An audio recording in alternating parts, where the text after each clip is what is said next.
What's up, guys? How you doing? Welcome into episode number 75 of the Threshing Floor podcast. On this episode, we've got a ton of tournament results to go over, including the first regional tournament of this tournament season. And then we've got 3 state tournaments to bring you results for, and we're going to update those power rankings. You know we got to do that. And I'll go ahead and let you know, there's a new number 1. Sorry, Brian. There's a new number 1. But in addition to that, we've also got a surprise for you guys because Brad was out of town and not able to record with me. I got not 1 elder, but 2 elders to come on the podcast to help us rank those lost souls we've been talking about doing. So we're going to do that. We're going to have a conversation with them. A lot of cool little rabbit trails and things. You know how we do, especially if John Earley's on the podcast. And then Tyler, too. I mean, you're lucky this thing's not 6 hours, honestly. But happy you're here, and we'll get right into it.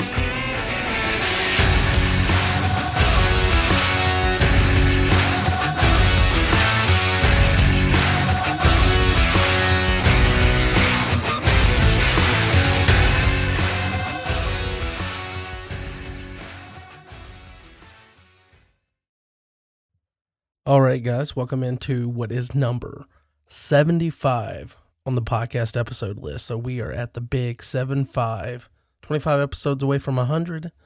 And with you guys continuing to listen, we'll get there. Just not sure when. Thank you for tuning in. And I would like to up front go ahead and let you know that this is going to be one of those slightly more boring parts of the episode, or part of an episode. It's one of those where I'm going to have to do the recent news and things and go over tournament results. I'm going to have to do that a little bit solo here because my boy Brad let me down. Hung out with him all weekend. We hosted our state tournament together, and he hit me on Monday when I started sending him some stuff for potentially the recording. We usually record on Monday nights. That's when he and I discovered that he failed to let me know that he was going out of town, so he was not able to record. Luckily, I do have a couple of connections around the community or whatnot, so I reached around and asked a couple people. Got told no a couple times, or not able to record on such short notice. But then I had a couple of elders volunteer to step up to the plate, so we are going to be having Mr. John Earley and Mr. Tyler Stevens on this episode. And we are going to be talking about lost souls. I know I've been promising it for a couple of episodes now, but we're going to be talking about lost souls. We're going to be getting those guys' thoughts on them. I'll throw in some thoughts on lost souls. They'll tell me that I'm completely wrong because newsflash and spoiler alert, we've already recorded and they already told me I was wrong on a lot of stuff. So I already have foreknowledge that they're going to tell me I'm wrong when you hear that later on the backside of this. But we did have a busy week within the redemption community, and I do want to spotlight and go over the tournament results. First of all, I would like to thank all of the tournament hosts that were kind enough to share their results. And a lot of these results have already been shared in the Discord. So you probably have seen them, but I do want to still spotlight them on the podcast because it's one of the cool things is keeping up with the development of the tournament scene and things that are pushing us towards nationals, as we go through, see what people are winning, so that when we get to nationals and they call out a name and they walk up there for their R&RS points, it doesn't come out of blue.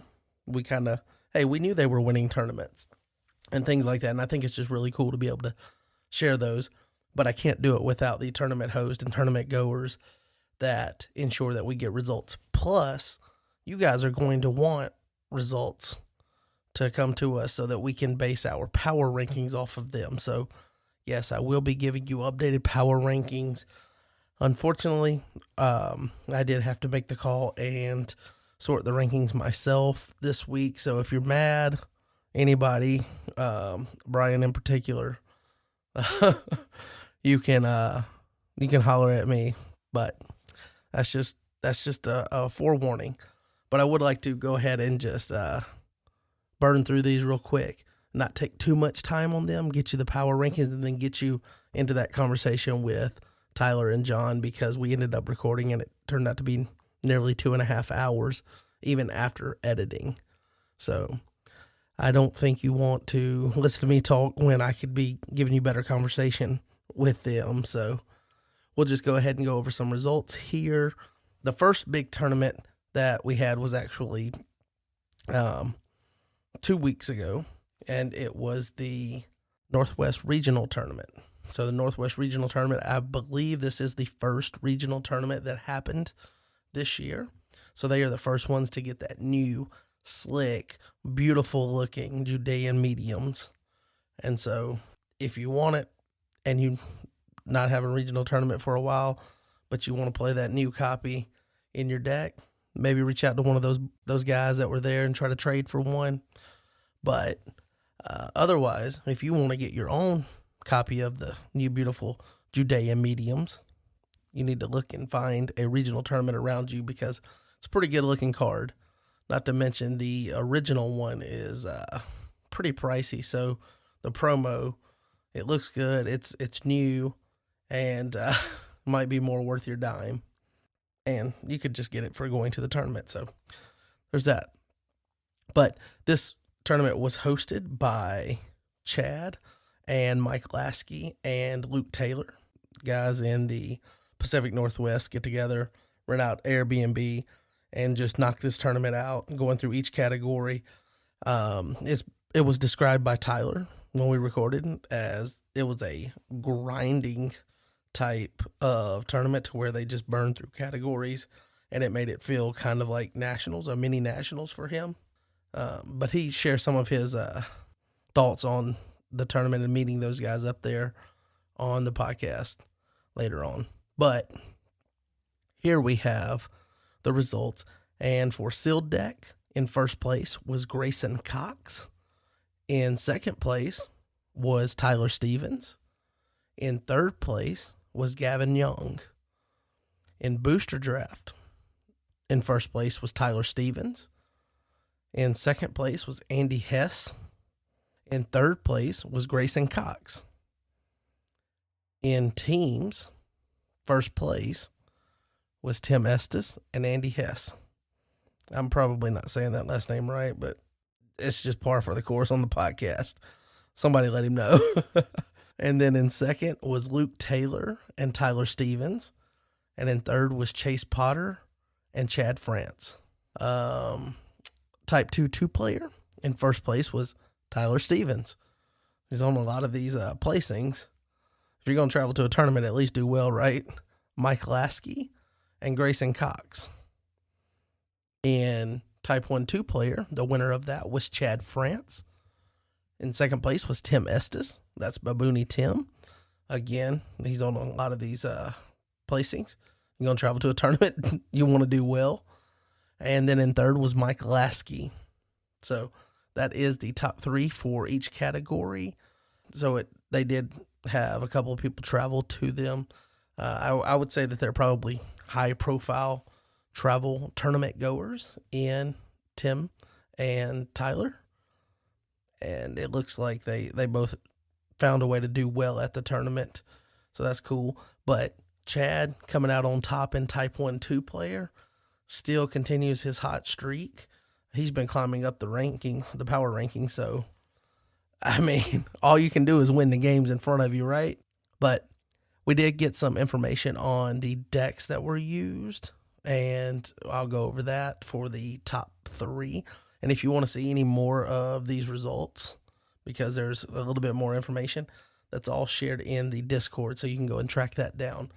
But Tyler Stevens in Type 2 had a 9-game score, so he won 3 games outright, plus 14 soul differential. So dude was cooking. I mean, let him cook. So he had plus 14 soul differential, running Daniel and Brown and Gray defense. Mike Lasky came in second with 2 outright wins, and he was plus 4 in soul differential, running Gospel Angels and Orange. Grayson Cox came in third, and he had a 5-game score, so he had 5 points, which means he most likely won a timeout game and then won a game outright. He had a plus 4 soul differential, and he was playing Angels in Black. And it looks like they had 8 total players for Type 2, so that's a good showing for a a growing play group and region. Most tournaments that I go to, and I go to a bunch of them, do not have 8 enthused players for Type 2. So that's positive to see in that region. In Type 1 2-player, they played across 5 rounds. In first place was our boy Chad France. He had 15 as his game score, so he won all 5 games outright.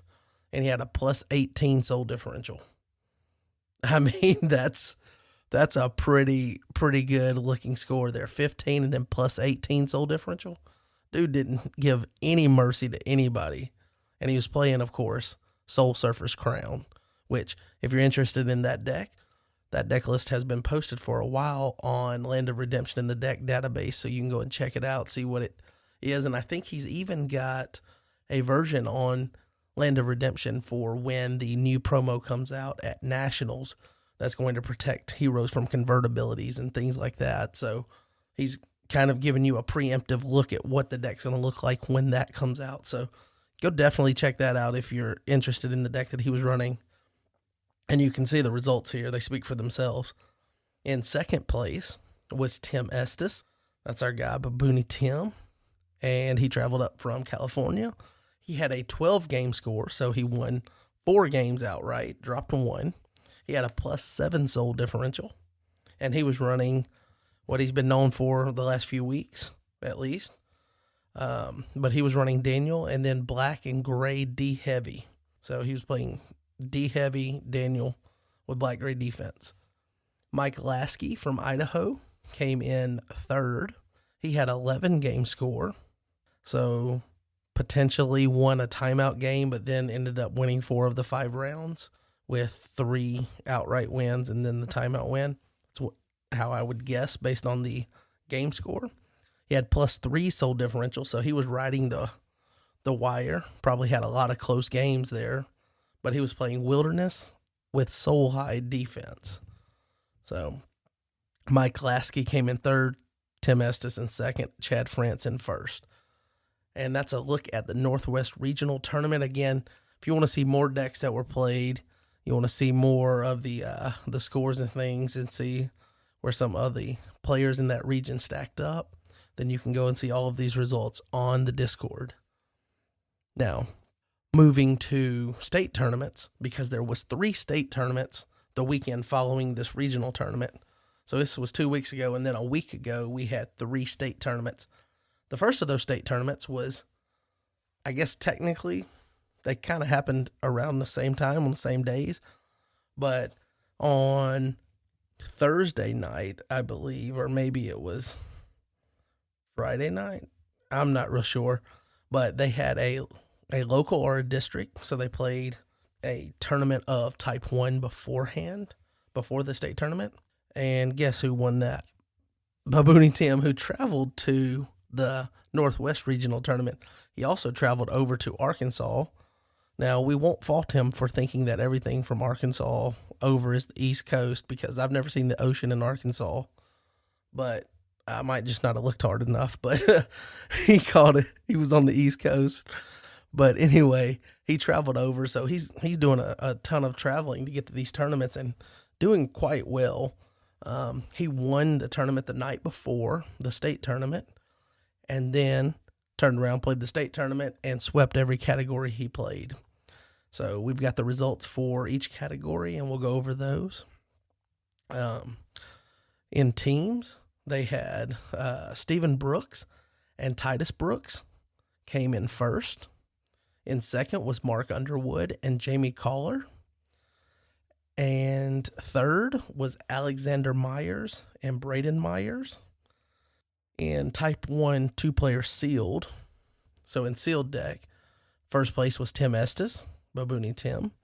In second was Liam Collar. And third was Marcus Parker, who also drove up from Texas. So Marcus was there hanging out with them for their tournament. In booster draft, first place, I told you he swept his categories. It's Tim Estes. And second was Jamie Collier. And third was Stephen Brooks, Type 2. And I mentioned earlier that Northwest had a really good budding group of people interested in Type 2. apparently no one was interested in Arkansas. They had no one sign up to play Type 2, so there are no results for that category. But in Type 1, in first place was Tim Estes. In second was Stephen Brooks. And in third was Mr. Mark Underwood. And those are your results for the Arkansas State Tournament. We can assume, as far as decks go, we can assume Babuni Tim probably played his same deck that he's been playing, maybe with a few changes, but I didn't get deck information for these, which is quite all right. Definitely still glad to share the results with you, but you would have to inquire around if you were interested in what decks actually placed through those. But those are the results for the Arkansas State Tournament, and I'm glad we got those because Babuni Tim should be moving up the leaderboard on the power rankings based on those results. And it's one of those things to where you show up the night before and there's a chance to play Type 1, you play it, people see the deck that you're going to play, and then you turn around, you play that deck the next day, and you still win. That's where you know it's a good bit about the pilot also, and not just the deck, because you've let them see the deck, and now the pilot still can pilot it with them having foreknowledge of the deck. So that's cool to see his development since he's gotten into the game. Dude is on a wild tear for just picking up and learning the game of Redemption, and then, I mean, having solid results at these tournaments that he's gone to. So congrats to him, and thank you again for getting the results to me. That brings us to the New York State Tournament. Now, the New York State Tournament, I'll go ahead and tell you, Mark has been very open about sharing information on the decks. So all of these decks that played in Type 1 have been shared. They are on Discord in the deck strategies channel, I believe it is. And I believe they are under a tag for New York State Tournament.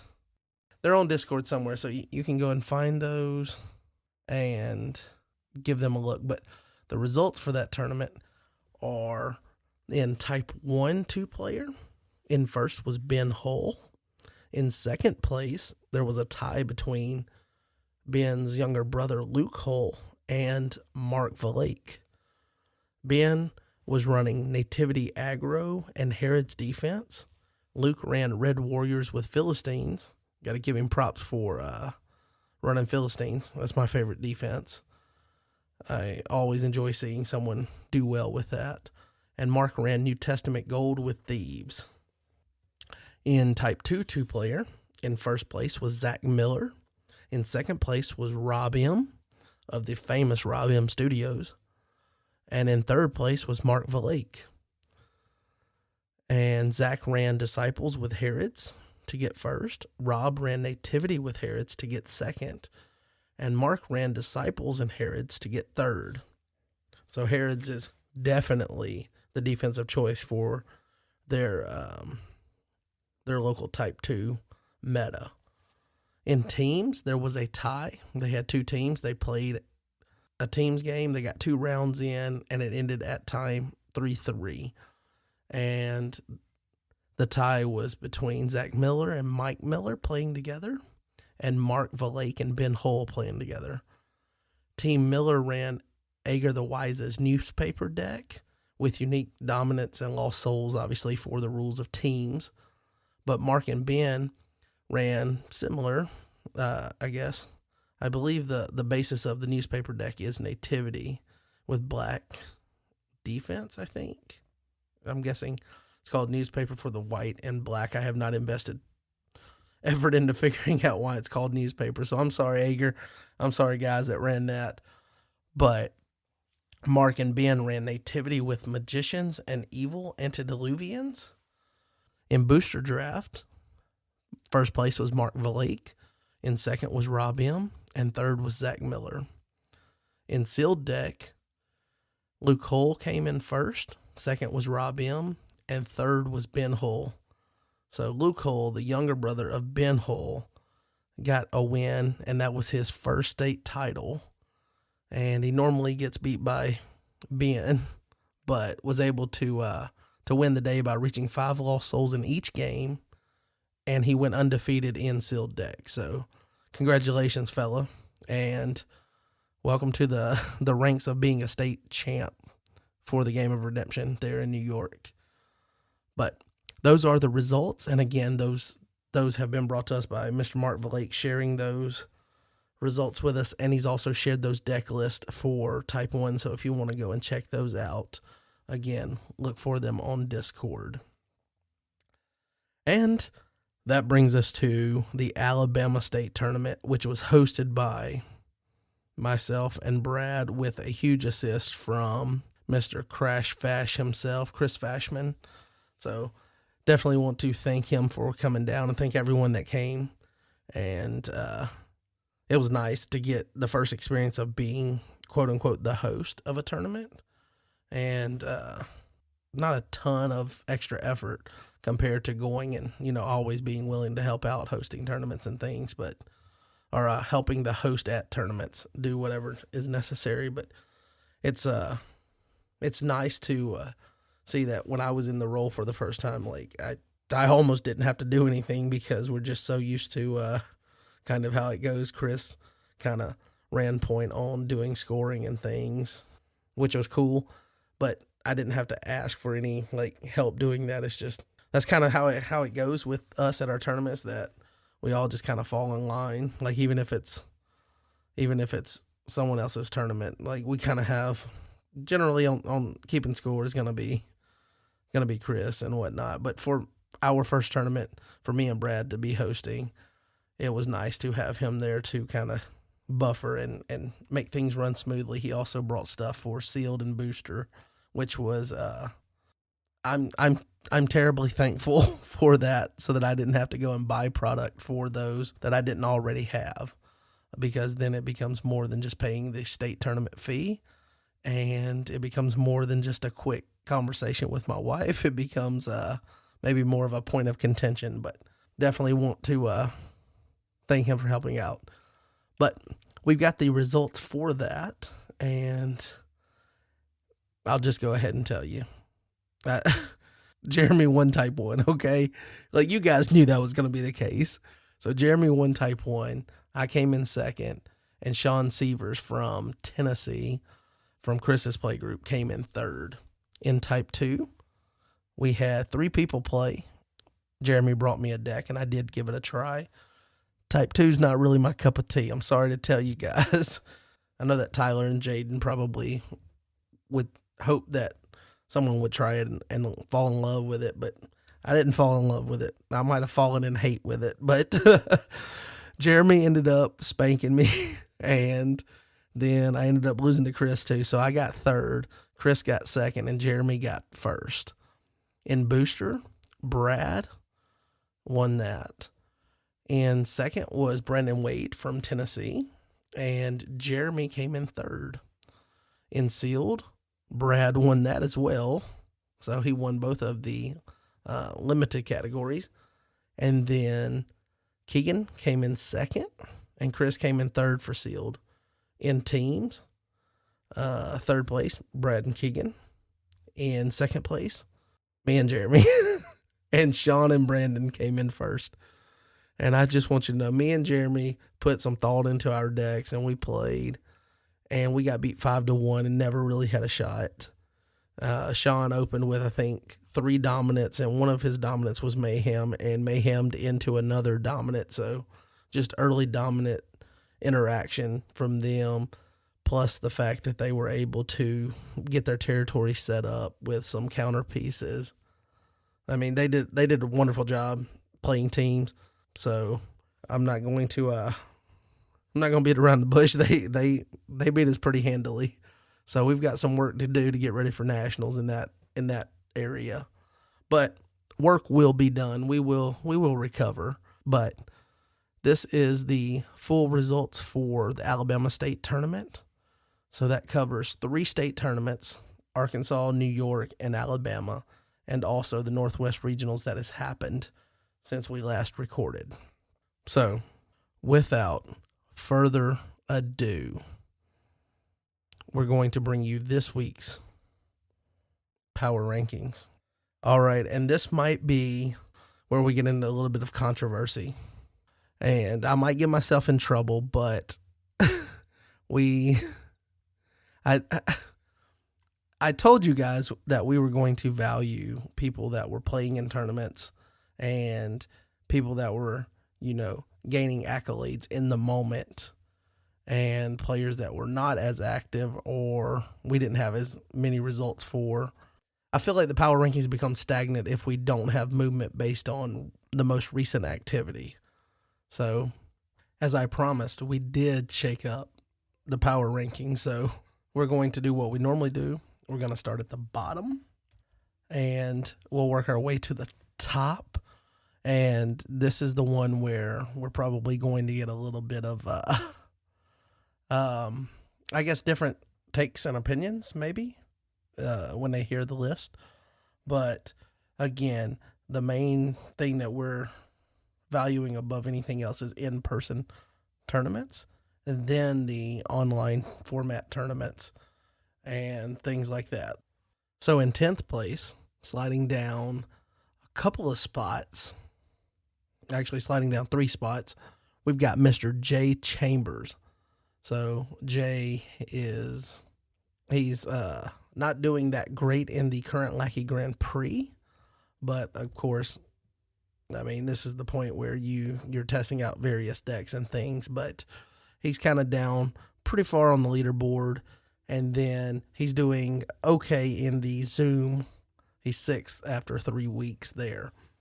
But we've got him at 10th place, and in 9th place, we have Mr. Jaden Alstead. He's coming all the way down from 3rd place, and that's more, the fall for these guys is more based on the other guys that are moving up than necessarily them moving down.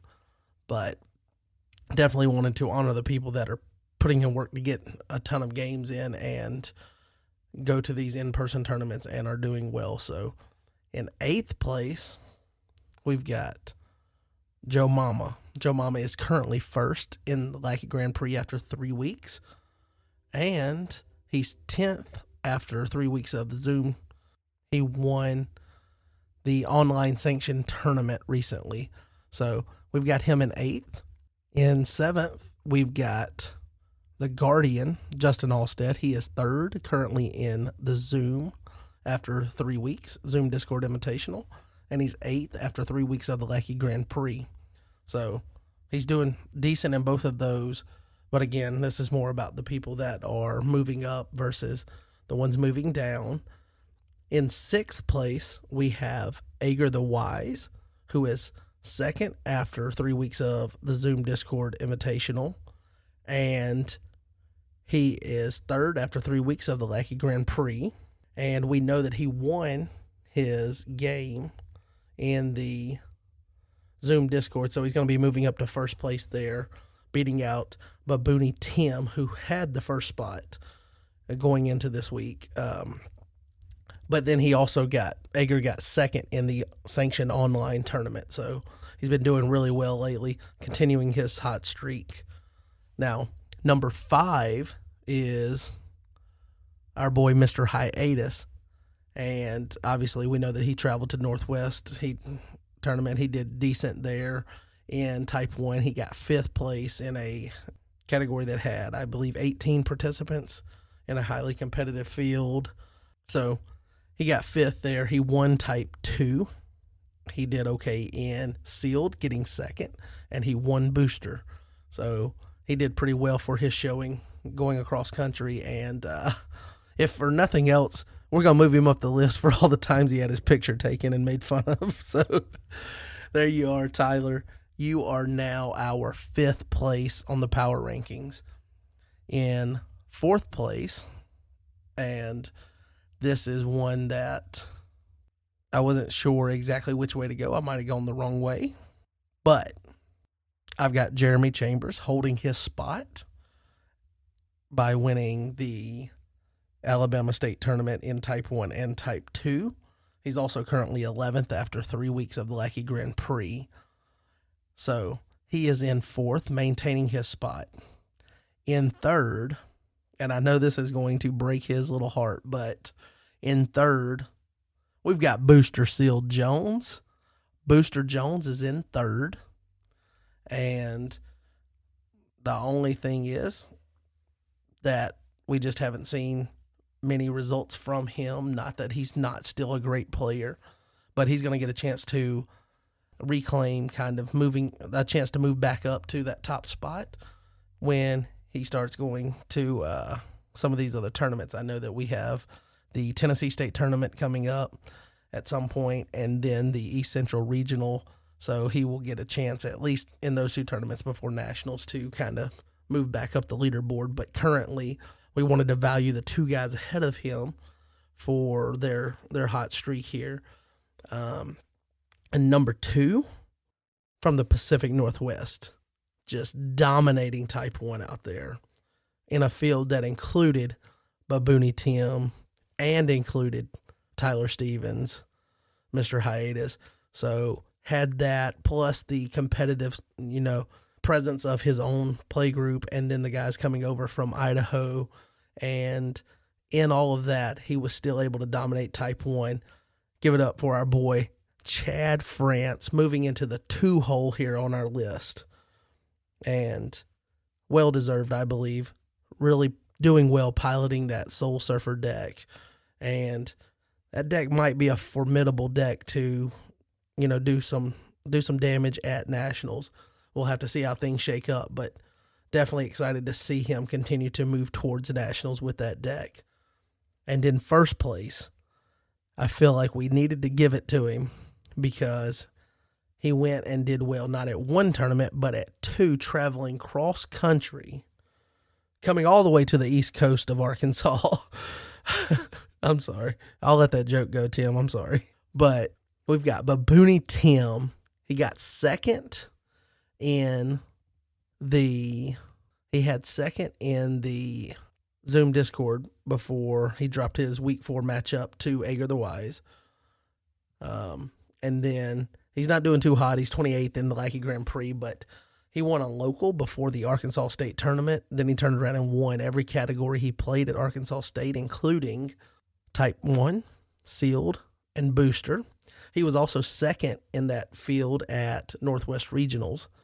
So it's also the fact that he's so new to the game, but then traveling, meeting new people, and still doing well at these tournaments. Because a lot of times when you go to these tournaments for the first time, it can be a little much, and you're just trying to get acclimated. This dude is showing up and actually putting good results on the board. And for that, I felt the need to, show him respect for the effort that he put in to go to multiple tournaments, multiple states away, each of them, and be competitive at both and do well at both, including just sweeping everything he played at or in Arkansas. So Babooni Tim is our number 1 player on the power rankings after a crazy 2-week period. So life can change in 2 weeks. Just ask Brian Jones, who falls down to 3rd. Just ask Justin Alstead, that falls down to 7th. It's going to be a lot of movement here based on results from here on out until nationals. And I'm here. I'm excited for it. So keep sharing those results, and we'll keep updating the power rankings. But with that, we're going to transition over, and we're going to get you into the conversation with my boy, Tyler Stevens, and our other boy, John Earley. All right, guys, welcome back to the Threshing 4 podcast. Got a couple of elders that we found laying around. How you doing, Tyler? How are you? Good. I'm good. We're starting 11 p.m. my time, so should be good to go for this podcast. Should be great. Perfect timing. We've also got Mr. John Earley. How you doing, John? He's doing that good. He has dropped. Didn't even get him at the beginning. Better not be because of hockey. It is. I guarantee you. Oh, did you not hear me? No, we didn't hear anything you said. Oh, can you hear me now? Yep, we can hear you now. That's so weird. I said, hey guys, what's up? I'm ready. Grab your popcorn, grab your water bottles. Me and Tyler, 5-hour episode incoming. 5 hours. So 4 a.m. your time, Tyler. Yeah, yep. You don't have to work tomorrow, right? It's not a busy day for me ever.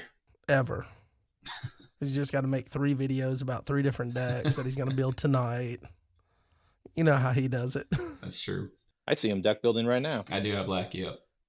My favorite thing about I think it might have been your last video with your Banner of Love deck. You were like, I'm getting really good at what was it, OBS? Oh, And you had like double layered OBS, and you're like, later on I'm gonna get my camera down in the bottom corner. I'm not tech savvy. Yeah. But you were at first it started off a brag, like I'm getting good at this, guys. Yep. And then it ended up like I have no idea what I'm doing. No clue on OBS. I reached out to Babooni. Babooni said he'd help me out. I started messing around, watched a YouTube tutorial. I don't like asking questions instead of looking. I was looking and it's like, man, OBS has like 1,000 buttons. I just tell him 2 buttons, which is funny because I'm in the software business, but not on that side. I made the mistake of asking Babooni Tim how he did just the cartoon images, because I assumed he had something that converted like a photo into a cartoon image. And it turns out he actually paid for his little monkey, and then he might have paid for the one that he had Jay represented by on his channel. I thought it would be cool to use that for the power ranking little icons. Yeah. But I wasn't going to pay for the stuff. But then he sent me like this whole thing about how to do different stuff if I wanted to, how to make their mouth move when you talk, all this like behind the scenes stuff. And I was like, yeah, I appreciate the effort, but that's too much for me. And maybe one day I'll have the camera working. I'm the same as Tyler. I updated my Lackey last night, and I didn't want to watch a video on how to prevent debt corruption, so I just called Jaden and said, "Hey, Jaden, talk me through this, bro."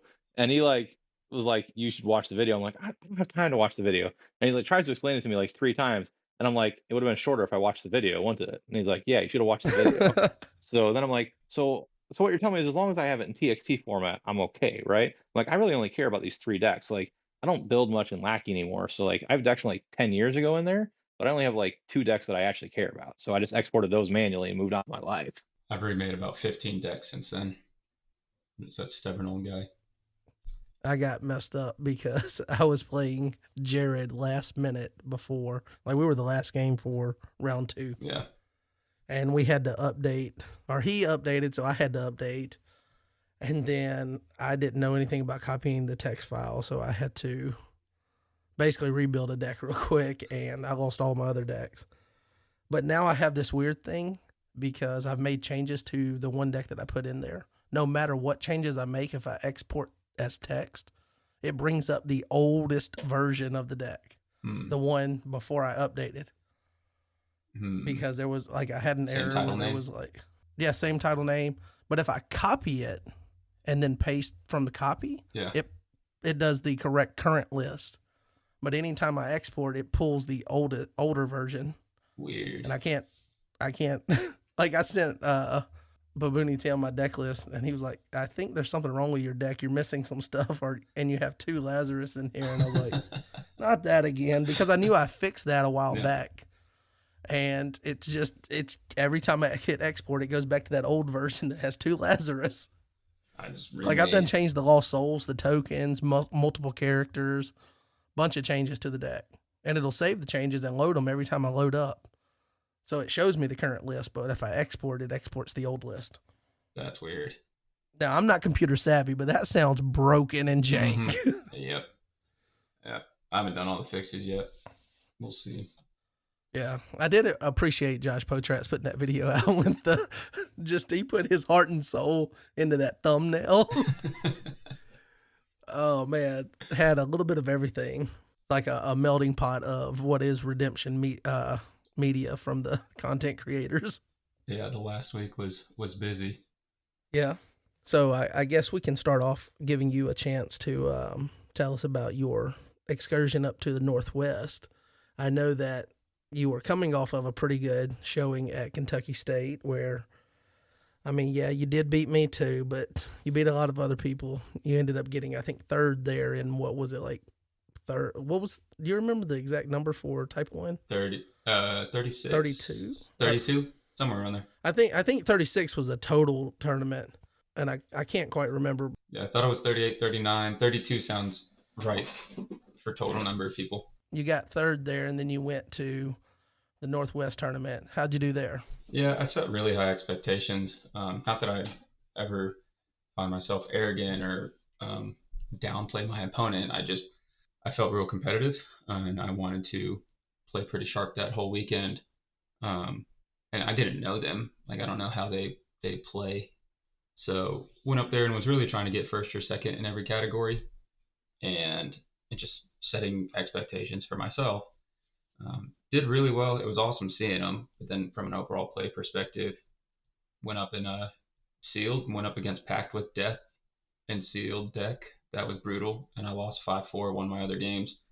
Um, One in Type 2, I played Daniel with Wilderness Defense, and that smoked. That did very well.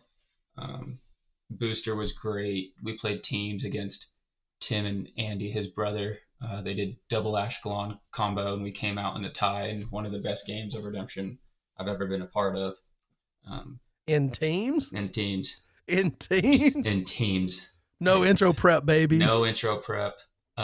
Tim went first and attacked me, and it was like just I played D heavy there, and it was just absolute man. Now they sat and thought about their decks, like they went full in Ashkelon. This is what we're doing. Like it was awesome.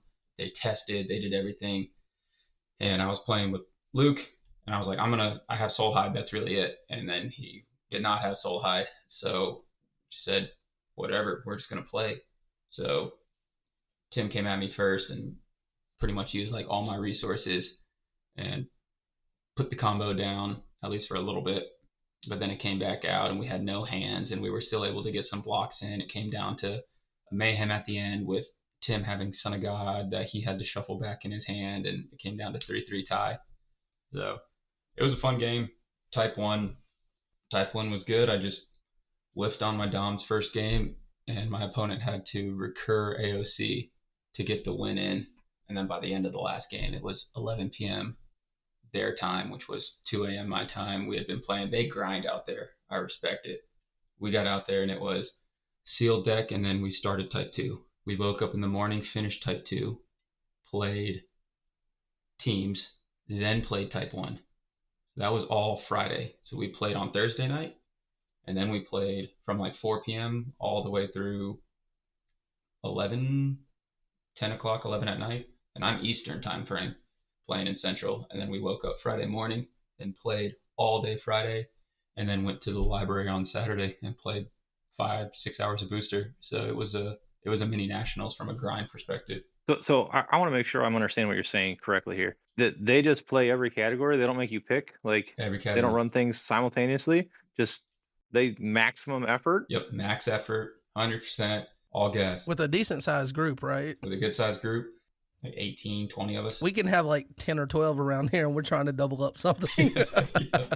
They start, so it's really cool. Mike was awesome out there, and that whole group. So they're all like, there's people in California and Idaho and Oregon. Oregon's a big state. I don't know. I'm in South Carolina. I don't know anything about that side. You know, they're all crazy hippies to me, right? And so I fly out, and they all drive to like a central location with an Airbnb, and they rent the Airbnb for the weekend for Thursday night, Friday night. They all stay at the Airbnb. So the tournament is at the Airbnb, and they move the furniture, they get the fold out tables, and boom, you play every category. I mean, what? Yeah. I remember seeing pictures last year of them wherever they stayed, and I don't know if it's the same place they stay each year or if they move it around. They move it around. But it was pretty cool, the idea of it, looking at it. And then I saw, obviously, I think your picture might have set the record. Like, getting your picture taken and then zoomed in, commented on. Like, when you were there, you couldn't blink your eye the wrong way, or you were getting your picture zoomed in. Oh, man. And I'm not a big guy, but it had me as like full double chin, mouth open, like pissed off. Like, I swear I was having fun, but that picture was so good. I don't care if it's like, if I'm the guy getting made fun of. That was awesome. It was a horrible picture of me. And then I know what's going on my play mat, baby. I hope I see that at Nats. The other where how angry I looked at in one picture. I forgot. Mike got some good ones of me, and then he would post them as I'm playing, and then I would see notifications in Discord. But yeah, there was between content and Discord in general. There's been a lot of fun stuff on Redemption the last couple weeks. But those guys were great. It was awesome the way they did a tournament, the whole group, how hospitable they were. Me, Mike, and Luke went out to eat afterwards. It was just everything about it was really awesome. They were a great group of people. But like, is this Airbnb in like a pretty like decent locale? Like, this is the PNW. Like, are we talking like up in the mountains, like hiking and fishing and camping type stuff, or like? Yeah, you had that too. But so it was, you would love it. Bro, they ain't doing anything but playing Redemption. He just told you it was a grind. Ain't nobody Yeah. hiking or fishing. The whole premise was for me to get one last snowboard trip in. So it was up in Bend, Oregon. So I was flying into Redmond. So like, You haven't been? yeah, Okay. Bend, Oregon, and Now I'm more grumpy that you didn't call me. I had no clue. I was like, I'm just gonna go out there. So yeah, I was trying to get a snowboard trip in, and I was like, this is getting crazy expensive. If I try to do all that, I'm gonna need an Airbnb and a rental and bringing all my gear and a pass for the day. It's gonna be $1,000-something trip. And I was like, let's just make it the flight there, play out there, and yeah, there was. Yeah, we need to do that trip next year, John. That was a good hiking. They have just volcanic rock that obviously it's from whenever it erupted forever ago, but yeah, you just walk on volcanic rock. They had all sorts of awesome stuff out there, but it was right by, like, I ordered pizza at night for everyone because I was like, man, we're gonna have some tough choices for food, and there was like an amazing pizza spot 10 minutes, and then Bend, Oregon is like a beautiful town, and that's 20 minutes down the road. So yeah, you're in a good spot. Oh, okay. I guess I'll jump back in here. I thought John was going to continue the conversation. No, I said enough about the hike and fishing camp, and I don't want to derail us too bad. We're gonna go for 5 hours doing Lost Soul power ranking later. I don't want to gum us up as I talk about how I want to go do Three Sisters and Yeah. the Pacific Crest and everything else up there. Those are mountains, if you don't know anyone. Why did it sound rough? Dude, so speaking of sounding rough, and this obviously probably needs to be cut out, but so I was playing Chris Fashman. Well, I don't have to tell you guys his last name, but I was playing Chris in Type 2, right? And he's playing a stupid Samaritan, and I think he's playing Thieves. And he plays, and he goes and gets 10 versions, and he plays it, and I have to do the whole reserve whatever. Next turn, next rescue, he uses Bartimaeus to get the thing out of discard pile or something, and he goes to play it again, and I was like, he's like, I'm just going to hit you with 10 virgins. I was like, bro, those ain't virgins anymore. You already used them. And I just did it without missing a beat. It was a perfect moment to get that little jab in there. One of your best lines was at Kentucky State, though. What was That was that? about accents. That one was one of the best. Oh. That cracked me up. We can say that one later. But if people aren't familiar, I don't remember exactly what it was, but I know who it was about. Oh, it was good. Like, usually I'll try to reserve my laughter on certain things. I couldn't stop that one. Yeah. Southern tournaments are a different breed. Like, sure, we've hosted a lot of Nats, but our tournaments, they've always been that way. I mean, at Cliff's house, when we threw a tarp in the back of his truck and they did the hot tub in the back of his truck with a tarp. No. Mm-hmm. Jay and Jeremy were there. Like, we've always that's a redneck thing if I've ever heard it. Jeremy doing that's too redneck for me. Yeah, yep. Jeremy doing the stew just throw the stew out on the fire and just having a stew out, and like for dinner, you just have the big old pot of stew on the fire. Like southern tournaments, but then our humor is a little different because that group's known each other and we're a little older. Yeah. Those are good tournaments if you can come down to a good regionals.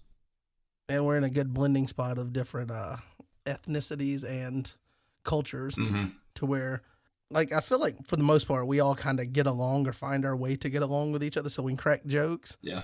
But I don't know if an outsider would pick up the humor as easily. That's true. I'm probably the worst too. Brad says I have zero filter, and I'm not going to argue with him. I think I might have like a negative filter, like it regurgitates a little bit. Like if it wasn't offensive enough the first time, I'm going to say it again. Oh, that's good. But before we move off of the whole your tournament experience there was a discussion too about play groups and like who has the best I guess, play group or region. So you've got Northwest. Obviously, I'm located in the Southeast, even though I go to mostly East Central tournaments because it's all kind of blended here. Yeah. What do you see the breakdown of like what the best regions are for Redemption, in your opinion? And then I guess John can give his opinion there too. Yeah, it's tough because like if we're actually looking at lines, you, me, Jeremy, and we lost Jay. You, me, Jeremy. I mean, Derek hasn't been playing that much this year. Brad, but we lost some great players in the past. So there's Southeast and then East Central, and we always lump ourselves together. And if we lumped ourselves together as a tournament group, because we always travel together, we always go to each other's tournaments, then yeah, it's tough to put anyone over us. But that group was really competitive. I don't know who I would put at first. I think that's a good debate, but yeah, it's tough because isn't Iowa and Minnesota, like, are you looking at grades or just current? Like, it always should change. So I think regions should be looked at as a strength level every year. So I don't currently depends. Like, I would like to see the power rankings and then see where each person's from region wise. That could be something So cool. power rankings for the regions. But then no, but you see like where each player what their region is, and then you okay, see I how got many you. out of the top 10 what regions are represented the best, and then from a perspective of where Northwest ranked, um, it's tough because they don't get as much exposure to Discord and online tournaments. But they are very good. That's fair. They are very good. Like, I know I speak very highly of Brian's group, but I would put a lot of those guys, right? I was telling Chad, I was like, no, those guys are good. I don't know why they're not spoken about as much. It's probably not as known, but they'll be at Nats. And they were playing, but they're just a bunch of fun guys too. I mean, they're cracking jokes the whole time, so they don't have the full like I'm going to sit down and have the serious competitive look.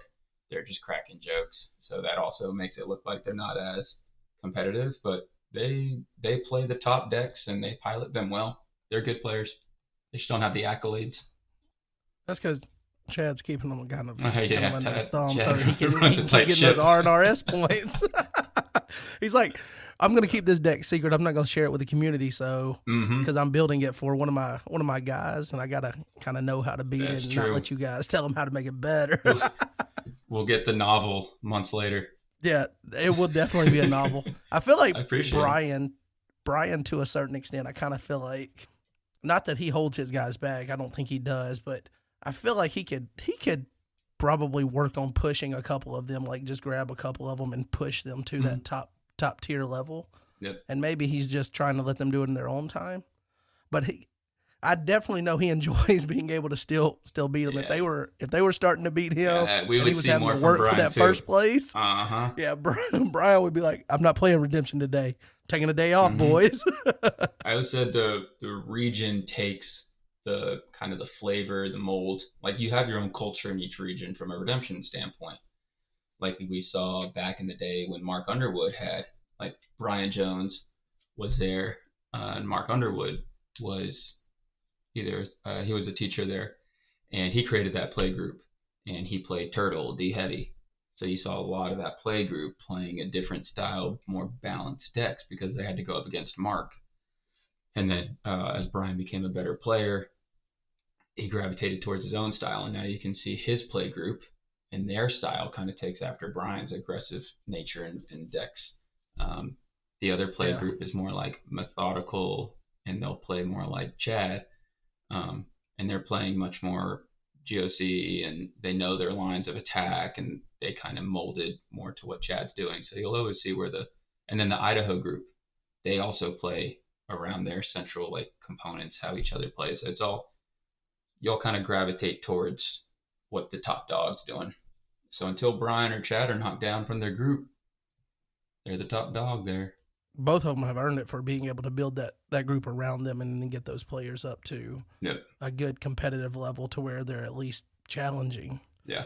I mean, Brian wins most things. I don't know that he has lost any that I have been a part of, but sometimes his students give him a run, and it's kind of cool to see because he has helped them get from, hey, what is this game, to, hey, I'm really good at this game, and I almost beat Mr. Jones. It's always Mr. Jones Mr. Jones. when they almost beat him. The day they beat him, it might not be Mr. Jones. Get out of the way, Brian.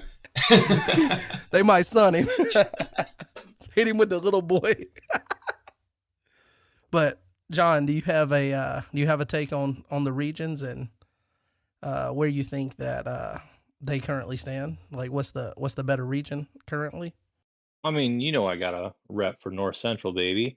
But I honestly, I think if you'd asked me that question like 5 years ago, I would have answered North Central and I would have argued it pretty emphatically.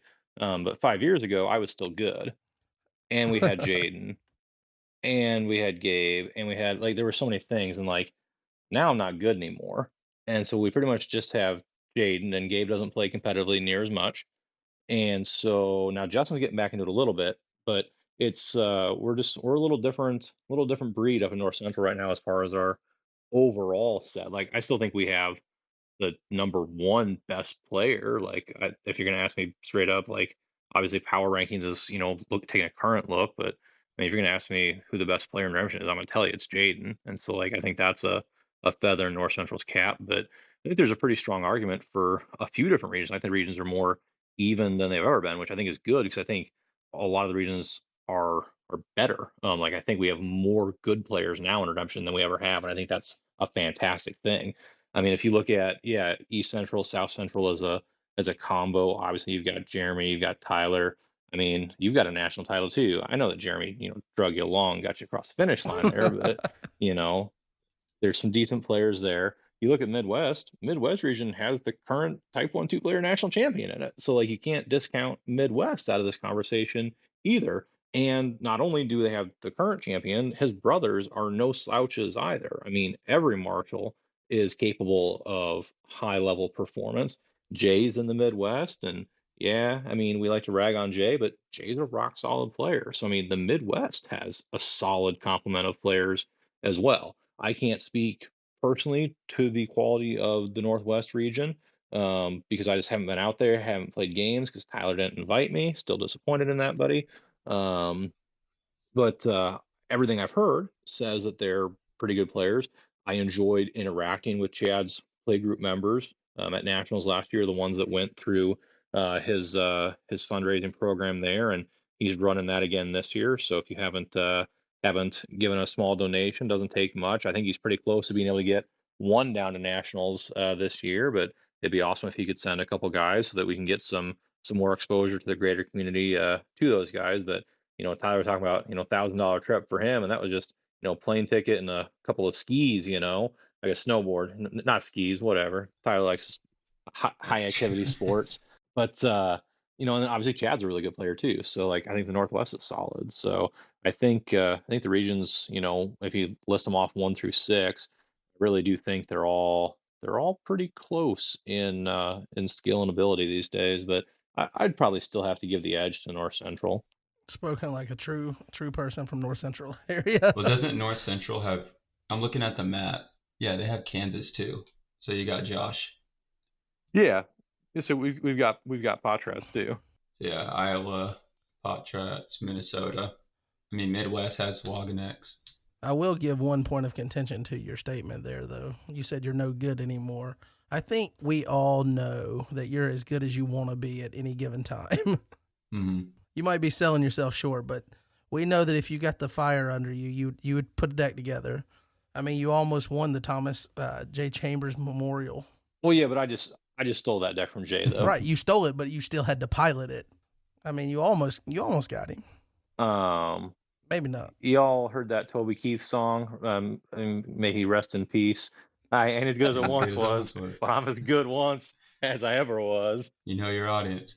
I do think regions used to be more focused. I think it's a much more level playing field. Like there's very much, like I was saying this year, I constantly say there's 25 players that have a legitimate shot at that top 5 at Nats, and there's probably 15 that I really think have a very good shot at winning, and players that aren't talked about as much that I think will do very well at Nationals. And I love to see what regions represented very well at Nationals. We'll see. Hopefully it's Southeast, but we will see. do you want it to be? Are you still technically in Southeast? Yeah. In South Carolina? Mississippi, Alabama, Georgia, South Carolina, and Florida. East Central is North Carolina, which I'm maybe 40 minutes from the border. I'm 40 minutes from the border from everywhere. Georgia, North Carolina, and Tennessee. Nice. You know what region we didn't talk about at all because none of us are in it, and we didn't go to any tournaments there recently, is Northeast, and they're rock solid too. I mean, They're a really good group. They're a really good group. They obviously do a ton of tournaments. They've got Mark and Jalissa, the reigning teams champions up there. That hurts. They've that got hurts. yeah. I knew you'd like that.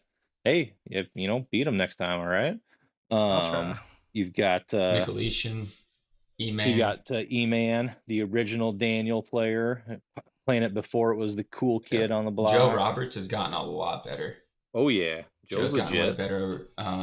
They got Tasmanian Devil up there. I mean, they lose out on Josiah and Jerome. Like Josiah said Jerome was better than him, and I played them both. They were good as you get as planned. But that's the truth, straight up. I've never beaten Jerome, but I have beaten Josiah. A very good player. I do know that when I first started, Northeast was like all over the RNRS rankings. They did a ton of tournaments, and it was like every other weekend they were having some kind of tournament. And it's like especially when I went to that first national. Not every other. Every weekend. Every weekend they had a tournament. When I went to Texas, there was no way we were doing any RNRS giveaway, like announcing 1 through 3, and there wasn't somebody from that region up there at that first nationals. And I think they haven't gotten necessarily less active. I mean, I don't know that for sure. I don't want to say that they maintain their rigorous redemption activities without any step off, but every other region has just seemed like picked up a little bit to where you're starting to get a lot more state tournaments. Yep. Regional tournaments are obviously happening, but you're getting a lot more districts that are consistently happening with play groups coming up. I mean, a couple of years ago, you didn't have Brian with his play group, and Chad had a small play group, and it's gotten bigger and more, I guess, robust as far as skill level there. You've got even guys that are, like Rob Smith and Dave Smith. They don't have a lot of people playing around them, but they're really good because they've found opportunities to interact with certain people that will travel to them, or they can travel to tournaments or whatever. Are Rob and Dave Northeast? I believe they might be categorized. Levitron's up there too. Steve Levitron, Smith brothers. Yep, Levitron's up there. The Smiths are Maryland. Maryland, I think that's technically Northeast. Yeah, it's one of those like fringe ones, right? It's one of the more southern ones. Yeah, for Maryland. Northeast. It's right above the Mason-Dixon, baby. Yeah, but like they don't get to go to a ton of tournament. Like you don't. I know that Rob came down and hosted a Maryland state tournament a couple of years ago. Those guys are really good when they go to nationals. They play well. They're doing really well in the Lackey Grand Prix right now. Yep. So it's just like it feels like whether you know names or not, the floor has gotten a lot higher, and the ceiling. I don't know how. I don't feel like I need to comment on the ceiling because I don't know exactly how to evaluate that until you get to nationals and you see these top players play against top players because we've gotten so many more players in play groups. So like Brian winning against his guys, that doesn't mean that Brian would win against Jeremy. Yeah. And we'll see that, when Tennessee has their tournaments and we all go to that, we'll get to see that play out. But you get a little bit more of that ceiling development, like find out where everybody is in the hierarchy at nationals. But just seeing the participation and the amount of people in the Lackey Grand Prix, for example, I just got beat by, I don't want to say this in a derogatory way, but I got beat by a young kid named Maxwell. Yeah. Beat me pretty good. Yeah. Now, granted, internet blinked for some reason and we had to restart our game, and I think I would have won the first game pretty handily. But when we restarted, he got a jump on me, and I just couldn't get out from under it and lost 5-2. And he didn't miss triggers. He was playing really well. And I think from seeing the name on Discord, he's a newer player in the Minnesota area. I think he's tied in with the Allsteads. Oh, yeah, he goes to their Tom, tournaments. Right? Yeah. And I mean he's super solid. He's playing Chad. this weekend. Yeah. This week. Chad better strap it on, big boy. Yeah. Put the helmet on. Mm-hmm. He even asked me, like Maxwell did. He was like, "Do you care what deck I play?" And I was like, "No, I play whatever you want." Yeah. Like, I'm not gonna tell anybody what to play Yeah. or anything. So it was like one of those, like, it was like a super respectful question from him. Like, do you care what deck I play? Obviously, I don't. And now afterwards, I wish I had gone back in time and been like, "Yeah, don't play that deck with all the banding." Yeah. Because he was doing like Noah Shuffle banding, Yeah. and it just caught me off guard. Yep. So There's enough decks out there and enough players that they'll catch you off guard. And I know we've had a small community. But we have 500 people in our Discord and people joining. So I think at Nats this year, it's going to be a very competitive nationals because that bell curve.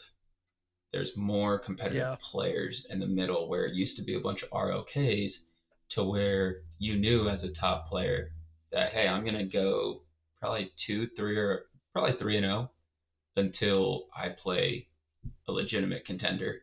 And then I got to fight my way at the top. And now it's like you sit down at nationals round 1 and you got to play crisp. Mm-hmm. Yeah. I got a favorable matchup in my first round. It was a completely new player playing with a kind of a souped up contender deck. I don't even know how many changes had been made to it round 1 last year. And then after that, everybody was super competitive. Not that he wasn't competitive, but limited by the deck itself, being a new player. But then everybody after that was super competitive and had to work for it. Yeah. And maybe losing, maybe having that early one, maybe that's maybe that's what got me into the top 8. I won't say that I deserve to be in the top 8 with the jank deck I was playing, but yeah, there's no free wins anymore for real. Well, and I don't think, I mean, I agree with both you 100% on that. I don't think that's limited to nationals either. I mean, you referenced the Thomas J. Chambers Memorial earlier. So me and Jeremy are at that tournament, and it's like 30 plus people in Type 1. It was a good turnout. And yeah, there's some pretty rock solid top flight players that came out for it to support Jay and Alexis. But Jeremy and I both lost in round 1. And our reward was we got to play each other. Like, we lost. We lost, and oh, cool. Let's go match up against some former national champions here. Like, what are we doing? I lost. Where's my RLK? Josh P, one of the better like overall redemption players for any category he plays. He got smacked around by Brian's kids.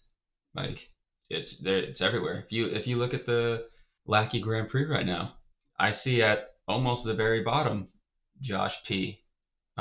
Andy F. Andy Fishes. Don't do it to him. I know. Hey, he won. He won his game. They're still playing. Jaden's not too far. Jaden's down there, but and I'm barely Tim, Jay. Like me and Brad's right there. I'm trying to get back on that first page on the on Chris's list of the standings. Yeah. First page is all I want to do, and I'll be happy. Top 8. I would love to see a prediction. Who's getting in that top 8 cut? The odds. I'm so glad that they expanded it, but I think the reason they might have expanded, if you look at some of those names, they were like, hey can we got to get the ratings up. Got the big names at the bottom. Yeah. Like, I was super surprised. I saw, who was it? And I said something on the podcast. It was like Robin Dermo was toward the top with an insane soul differential because I assume he's playing Infinidab. And Infinidab, it can win. Yeah. But it usually doesn't win like going away. Yeah. And he had a crazy soul differential the first week or two of. I think it might have been after the first week going into the second week. Gamer Dad, right? I might have jinxed him. Yeah. Played Justin Alston. I might have jinxed him, but kind of messed him up going into that game. But I was really excited to see some of the overachieving, not overachieving. I'm not trying to insult anyone, but people that have better results than like what you would expect as their average. Yep. Going against some of these players that lost in week 1 or whatever, or didn't play as good week 1. And now you see the board is still kind of like you got some unexpected names towards the top half, and then you've got some unexpected names at the bottom half. And it's kind of flipped. Me too. And eventually I think it's going to, especially after they get some better favorable pairings, you'll see those top names start to slide back up the board. But I mean, there's so much content out there now. There's online tournaments, Grand Prix, Zooms. There's just between the podcast and different content creators, like if you want to, you can just consume yourself with redemption almost all the time. So if you want to be a better player, just time, put in the practice. Yeah. I am actually behind me. All of my cards are like spilled out of the boxes and stuff because I am in the process of. Andy's probably going to hate to hear this if he listens to the podcast. I'm sorry, Andy. But I had like 10 contender decks built. And this stems from all the way back when me and Bragg tried our hand at, having a small group built around Redemption to try to get some people interested in the game. That didn't work out. No one stuck with it. But I've still had those contender decks built, and I'm breaking them down because I'm not going to play the contender decks, but there's so many cool decks being shared now that you can physically build. And instead of having a contender deck, I could have a full-on tournament-ready deck for competitive play. Not to knock the contender level, but like Gabe just posted that Daniel list. It'll take me 10 minutes to pull the cards and build that. Yep. And I can have that ready to go. All the deck lists being shared from the Lackey Grand Prix. It's so readily available now, especially you go on Land of Redemption, you click and you download the text file and you just import that. It's so easy to get the decks into Lackey, and they're so accessible for you to net deck. Net decking, and you either have a write-up or a video on, or at least some sort of discussion on how to play it. Net decking is the best it's ever been. It's the most decks. I've been sharing decks for 15 years now with write-ups on them, but it's a very much grown into different channels and Discords and YouTube, everything. Heck, as soon as Thomas J was out, boom, here's Honeypot. I was like, Jay, I'm so happy you won that. You also probably just could have cost yourself nats. Could have won nats. Yeah.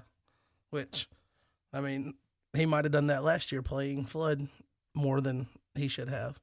Again, that's not 8 months not more. for me to necessarily say, but you may, if you know the deck and it's set, you just wait and you play that thing at Nationals. But he chose to share that, and he's always had the style of sharing decks. Yep. Like if he does well with a deck, he's going to share it. And I think that goes back to the transition from the forums and the boards over to Discord, because it seemed like there used to be a lot more decks shared on the forums, and then when we transitioned to Discord, people talked about decks, but they didn't necessarily share the deck list because Discord isn't necessarily set up for you to share just a boom list. Mm-hmm. So we started doing pictures, but I can look at the picture and look at your deck and kind of get an idea, but that doesn't make it easy for me to copy into Lackey or anything. And now we're doing it in a way that it's easy to get it into Lackey. Yeah. People are doing YouTube videos on them, sharing deck list on Land of Redemption, and it's it's overcome the little bit of a drop-off in deck list being out there from the transition over to Discord, and now it's probably better than it was on the forums because people are not only sharing that, but you don't even have to read the write-up. If Chad does a deck, you're going to have to do your due diligence and read, several chapters of how to play this deck. But you've got YouTube videos showing you how to build decks. We've got Baboony Tim. That dude, insane jump off from coming into the game and getting really good to where he just did a clean sweep of every category he played at Arkansas State, coming off of you seeing him at Northwest. They played a Type 1 tournament. Go ahead. You know what Baboony's jump off reminds me of, Tyler? I think I know who you're going to say. Josiah Beers. Josiah, he came out of absolutely nowhere. Nobody knew who this dude was. And he goes to Nationals and he just straight up wins. And he doesn't win, he dominates. And then he does the same thing the next year. He came out of absolutely nowhere. And that's what, Baboony Tim reminds me of. Dude came out of nowhere. He's legit. He's top flight. He's engaged with the community. He is a rock star. And I'm excited to see where his redemption journey takes him. As far as Arkansas State, they had a Type 1 the night before. Then he won. People got to see what he was going to play. And then he goes, and it's kind of like that old saying that people are like, the best players, it doesn't matter if you know what they're going to play because they're still going to win. To be able to do that, it takes a little bit more in practice to do it. Yeah. And he was able to do that. And he's 3-4 months in. Not only that, he's created kind of a expected role within the community for himself. if he stops making videos, people are going to be disappointed at this Yeah. point Yep. because he's putting out such good content. And he was net decking to start with, and he can. If you go and watch the trajectory of his videos, it shows how you as a player can do it too. You Yeah. take a deck, you watch the player that's piloting that deck, how they pilot it, ask them questions, how do you do it, and then turn around and you figure out how to do it. Now you know how to play the deck, you know how to play against the deck, you know the strengths, the weaknesses, and that helps you in a field of competitors that might be playing that deck, even if you're not.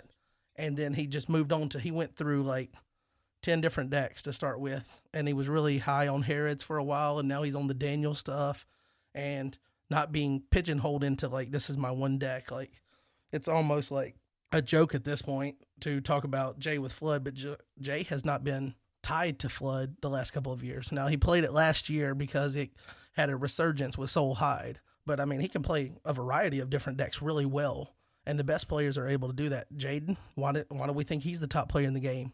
Because he can play pretty much any deck and get the maximum value out of it. And the way that you do that is by testing and playing a variety of decks. Now, don't let me say that as the, the blue guy that plays that, but guess what I've been playing a lot this year is a bunch of GOC stuff, obviously trying to not just help Keegan build the best deck that he can with what he wants to do, Disciples and Demons, but it's really good and it's easy to compete with that stuff. And I haven't been able to put a lot of time into deck building, but that deck will always give you a solid chance to win games. Yeah. I was talking to Jay. There's not a lot of people in the community that can just either make a deck or pick up a deck and just play it. I was saying, like, we constantly swap decks and we can just go in and pick. It's very impressive that Baboony Tim is already going in there and just net decking and playing. And I will say he's very good at just taking the loss and learning from it. Like, if he loses, like I saw his deck at regionals, he changed up the defense. It was to a defense that he's already lost to before. So, like, if he loses, he's going to see, like I always say, practice to lose or, like, learn from your loss. Why'd you lose? What beat you?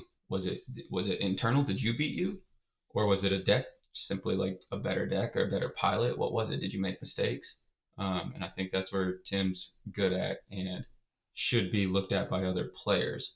Like, how did this person get good? That's where I said, if you want to, now Tim's got a little bit extra time on his hand, but if you want to, the content's there. You can absorb it. It's not also just the content too, and I think you talking about learning from your losses and things, and I think there's two different reactions to losses within the community, and unfortunately, there is a good bit of reactions that are, frustration and aggravation, like, I hate the game because of this ruling I found out, or some interaction, and a lot of that comes from, and I don't get to play as much as I want to. I would love to devote all of my time to playing games, but a lot of my redemption time is devoted to trying to do podcast stuff, and making sure that that's done, and kind of playing games sometimes takes a back seat to that and to work and things. But if you want to be really good at this game, you have to play and dedicate time to play the game. And the reason that the top and best players can learn from losses is because they're getting in so many games that a loss is water off their back. But if you pigeonhole yourself into, I've got one game a week because I'm signed up for the Lackey or the Zoom, and you put all of your time into tinkering with this deck but not playing it a lot, and then you play that one game and you get beat, it's more frustrating because you spend a lot of time towards that one game. But if you're getting in multiple games every time you get a chance, you're, looking on the Lackey whatever channel, seeing if anybody's looking for a game, trying to play games, picking up extra games, then a loss here and there is just okay. It's expected because you're playing so many games. And I think a lot of people put so much pressure on themselves, and then they don't enjoy redemption as a whole because every time they play a game they lose, they're getting frustrated. And I'm not trying to call anybody out, but like, not necessarily that, man, I'm going to quit the game frustration, but it's just frustration of like, I put all this time into it and I lost, and now it's almost back to square one because I want to win. And I think people want to win more than they want to work towards winning. Yep. People don't understand you have to lose in order to win. Like, you are not going to win every single game you play. Like, 96 Bulls lost some games. Like, you're not going to win every game. I don't know if that's the best comparison. And Little Adventure. What'd they lose? They lost 10 games. 172. Yeah, I don't even know if it was 10. Was it? It was 10. 68 because 10 or the something. the Warriors broke their record when they won 73. Yeah. Yeah. Yeah, but remind me, did the Warriors win a championship that year? No, I believe some guy named Kyrie Irving happened. I hope he happens again this year. I hope Luka wins. I'd like to prefer give me the Celtics. some guy named LeBron happened. I don't think he won the game. Now it's a 6-hour podcast. Here we go. We're on sports. Let's cancel. Yeah. But I mean, we've done a lot of talking about redemption, community stuff, and whatever. But the main point of, I guess, this episode, before Brad completely let me down by not telling me he was going out of town this week, was for us to try to rank lost souls in redemption. So if you guys are cool, I guess we can move and kind of reposition towards doing that. Now, when I did share this today, people said that they couldn't see the lost soul, so I went back, and if you do use this template now, there's a black banner across each card with the name of the lost soul. Maybe that helps you. It doesn't, because it might not, because when I was putting it on the picture, it looked good for me, but then they shrunk it down along with the picture when they did the keeping the little tiny, I guess, trying to keep the server from being bogged down with all of the different things. But we know most of them that are relevant for this purpose. If you don't know the name very well, then it's a C or D. I feel like that's fair. But I guess we'll just get started with that. I'll just I've got them in kind of alphabetical order, so we could do that, or I could just randomly pick and choose. I got the list up too, so I mean, if you want to go through alphabetical, yeah, I mean, John knows the names. There's gonna be a few names, but you're so funny. John knows the names. Whatever. Like Tempter. I'd capture a woman. Only if it's put in a site. Yeah, it's got to be put in a site, like Ashkelon. Capture you and discard, homie. But nobody's going to play that because you can make people discard their whole hand. That seems better. Right, when I say John knows the name, he's like, oh, come on, no. And then I say Tempter. It says only be put in the site. He even knew the nuance. Like, yeah, we'll be fine. Okay, so we're going to start off with accusers. Whoa. I thought you said alphabetical order here, bro. What's before that? Dick Star, baby. I have him at the end. I did numbers at the end. Numbers and special characters at the end. Do you want to start with 6-star with that? Come on. Okay, 6-star. We'll start with that for you. Must be rescued by... Everybody knows if you sort something alphabetically, numbers and special characters come before letters. Okay, they might know that, but they didn't spend 2 hours putting these little banners on these cards and then trying to update the order by alphabetical the longhand way. So, excuse me if I didn't do it perfectly for you. You know I'm just giving you a hard time. I don't care what card you start with. I know, but we're already here now, so we might as well. 6-star. So, this must be rescued by a hero with strength 6 or less. Next. Because everybody's playing those to get initiative anyway. Like, yeah. That's a D for me. So, what are our choices here? We got S, A plus A, B, C, D. Is that what we got here? S plus S, A plus A, B, C, D. I mirrored Ager's list with the different tiers. What's not listed? I'd like to put this in the not listed category. No, it's not as bad as it's not tough as to bad even as come up some with a of use them. case. Like maybe like Booster. Booster might grab this. Yeah. Well, yeah, I mean, because I'm not gonna grab 7 other souls that all have abilities. Like someone has to pass this to me. I think I might just try to get some meat play off I and not this use one this and soul move if I on. draft it. We got a lot of lost souls. So, Accusers is up next, and this is the one that negates OT humans in battle. Seems pretty relevant with us pushing back towards Old Testament. Are we doing this from a Type 1 perspective only? Probably. Yeah. I would think so. I ain't got time to talk Type 2 nonsense with you tonight, Tyler. I think Accusers is good. I think it'll be better next year. I would put it in the B tier. Yeah, I think it's a solid B tier. It definitely has a lot more use case scenarios, and it's one of those souls that's better depending on what's in vogue. Like last year, it would have been a D soul because everyone was on GOC, but I think this year we're kind of more split, And next year, I think it's going to be very OT focused. So I've got it as B tier for sure. Okay. So we've got that in the B tier. What about Awake Lost Soul? Awake's really good. It's helps with just soul consistency in general of what you want to get out. So I think it's better now that we have Grumbled and Shepherds too, because those are souls that can be put in. They don't have to be drawn. So I think that gives them a little bit of a boost. The number of souls that this can play that are relevant is definitely increased recently. once we start putting stuff in A, then you automatically start getting biased to like the next card gets judged. Yeah, is it better than that? Yes. Is Awake better than Accusers? It could put Accusers in play. It could also put other things in play. Yeah. So I mean, No, I mean, I think that's a solid B tier soul. Okay. All right. Here's one where you might have to look it up. Behold. You gonna skip aimless there, bro? Oh, I don't have Aimless in the right order then. I told you I did it longhand. Let's see. Aimless has definitely got to be on this list. I mean that's a very broad take with a cost, but Yeah, but like Wilderness Human, it can set up your offense, it can set up your defense. And there's just so many just random wilderness stuff. dudes, and we're about to just dump like 30 more on you. 30 more. Another Lost Soul that's Okay. going to see better days. That has good days right now. I put this at a B. With next year, it'll probably be an A. I put it as a B right now. It does have a somewhat heavy cost, and it's still a little narrow.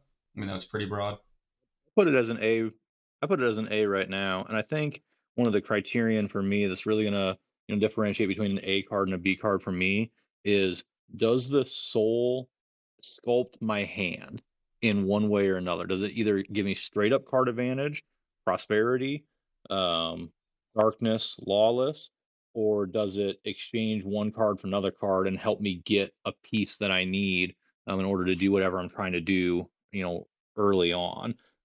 Cards like that are almost always going to be A tier for me, and if there isn't a cost involved in them, then they're definitely pushing S plus levels. So I've got this as an A for sure.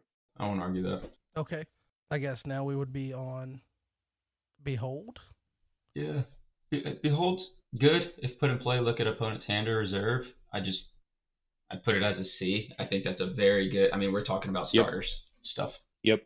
So after that we have Blind, and Blind seems to be like one of those souls that feels like it limits the New Testament stuff because it's just a blanket. We're going to hit all of that, and I know that New Testament also struggles with the New Testament unity stuff, but being able to throw that into Old Testament and then play the best souls or even like a mixed package feels like just the fact that it can stop some pretty strong things like undesirables and things just by it just being on the board feels like it makes it at least a B.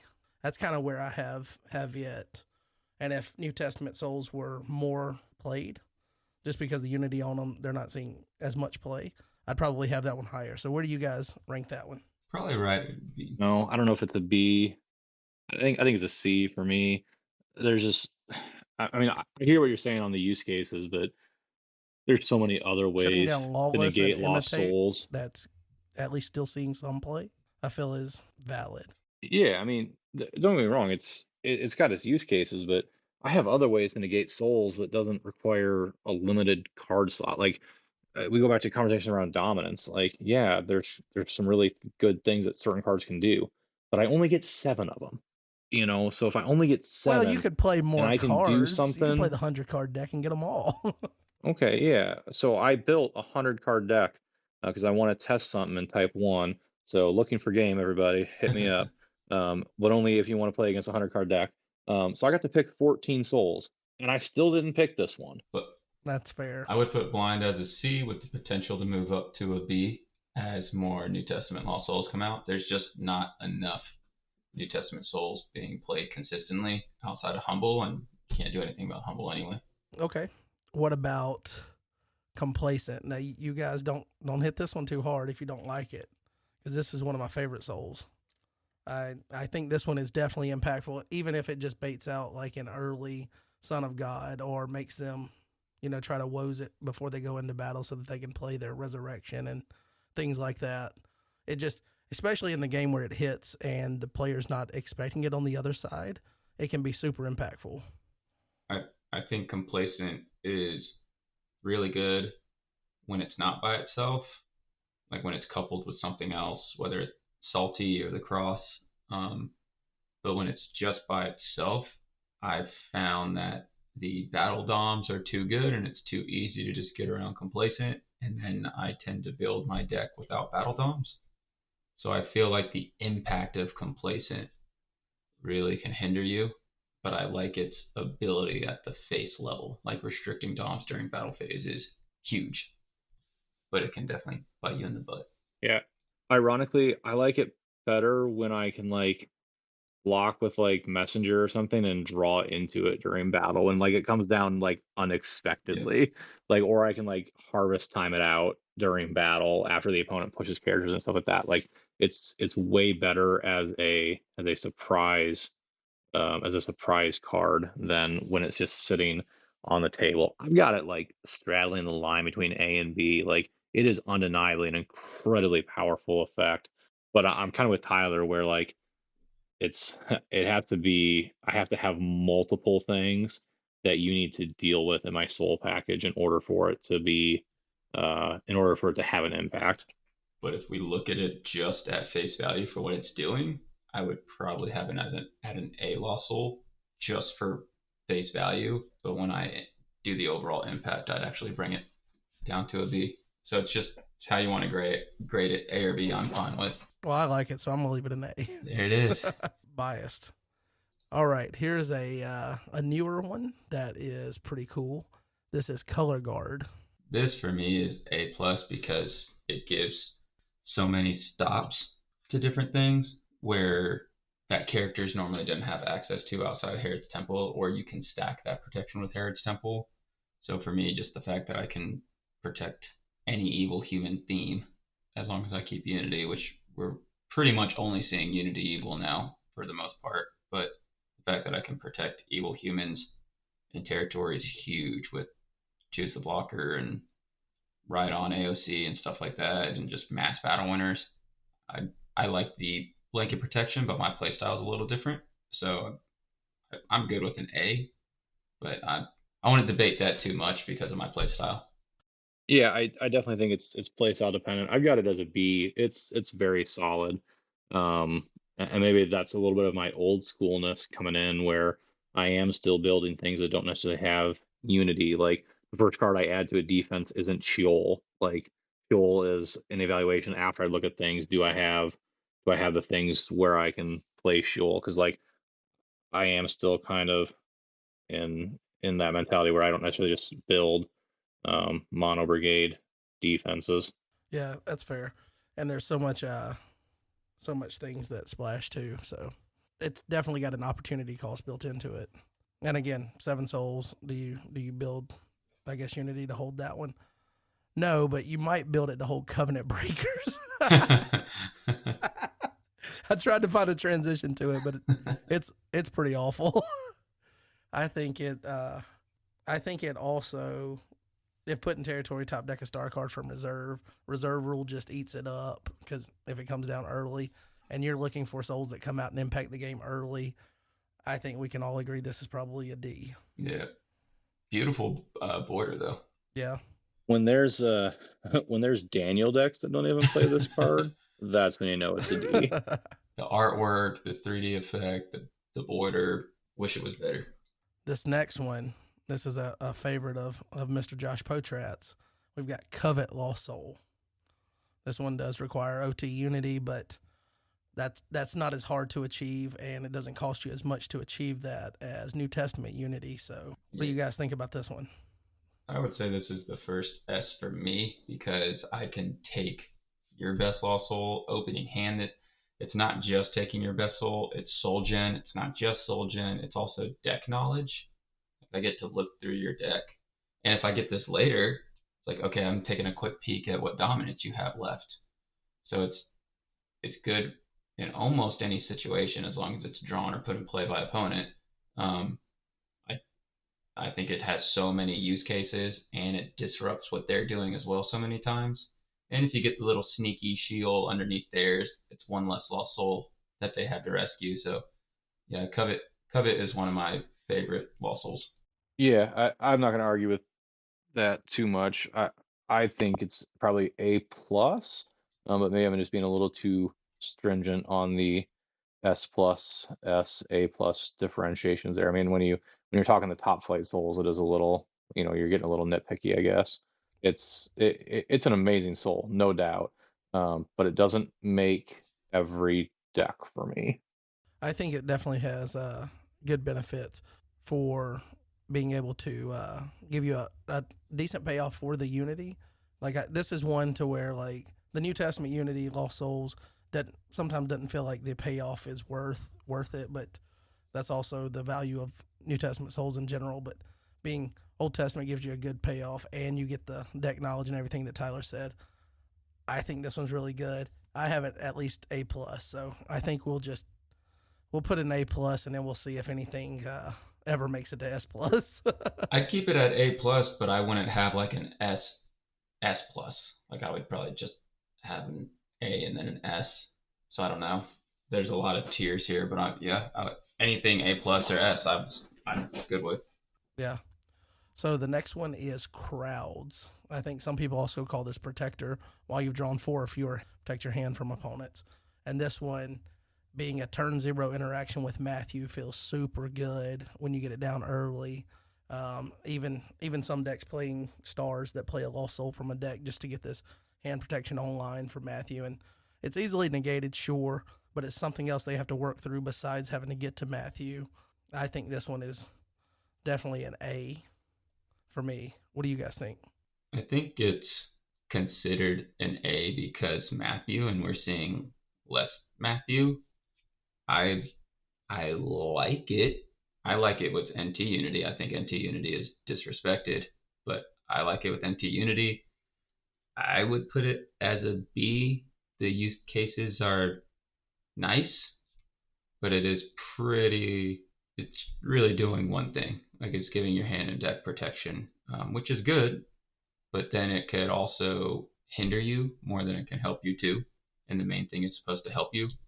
I I'd have it as a B, but it's nice because the turn 0 interaction. I've got it as a B. Like it is doing something unique in the soul realm where I mean there's a lot of different cards that can give you +1s and things like that in various different ways. And I mean I told you earlier and I'll tell you again, like I'm gonna rank those higher because they're +1s, but there's a lot of them they can give you +1. There's not a whole lot of souls out there that are protecting your hand from the opponent, so like in that regard it's doing something unique, and so that does raise its power level there, or power ranking or whatever. But what it's doing isn't enough for me to be A tier. It's B tier if I need it, I play it, but I don't always need it and not always in that card slot. And to your point about its turn 0 interaction, sure, yeah, absolutely.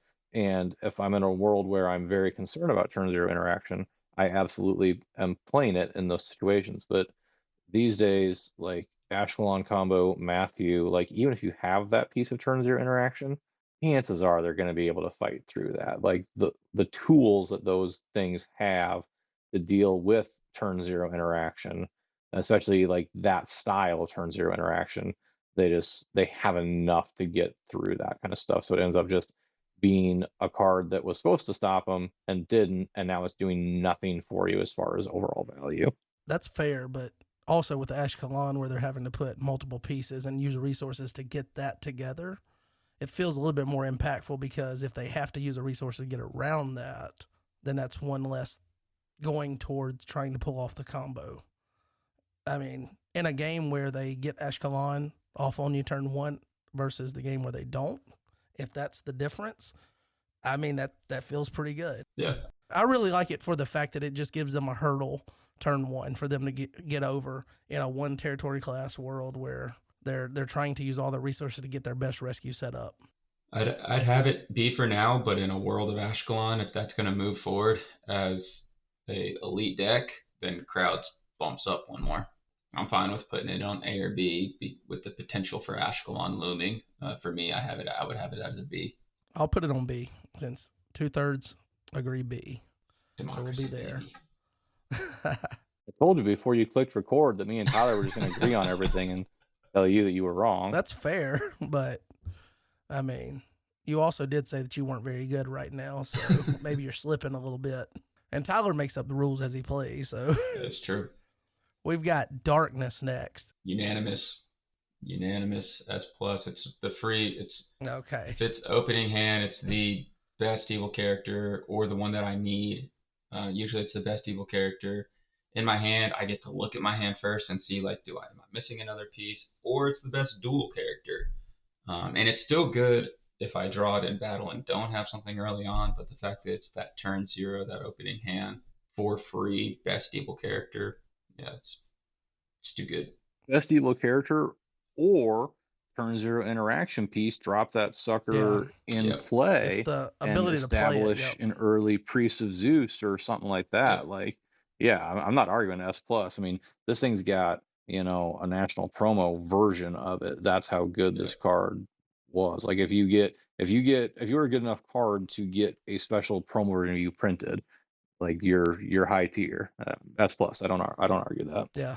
It's also one of those souls that gives you insane value turn 1, but doesn't feel bad if you get it in the middle of your turn. Like if you draw into it while your only evil characters are in battle, and you still get to grab something else with it. Mm-hmm. It's pretty good.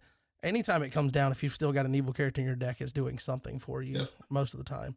It does have if played from opponent, so it gives you that as well. So it's also or reserve. So like that's that nice little caveat. Not a lot of Lost Souls go from deck or reserve. Especially putting them in play. All right, here is Defiled. Defiled is one of those that's... Man, I love this Lost Soul. You read it and you're like, this is awesome. I can't believe they printed something this good. And then you play it and you're like, it ain't that good. Yeah, if you get this out, Plus, you always miss the triggers on it.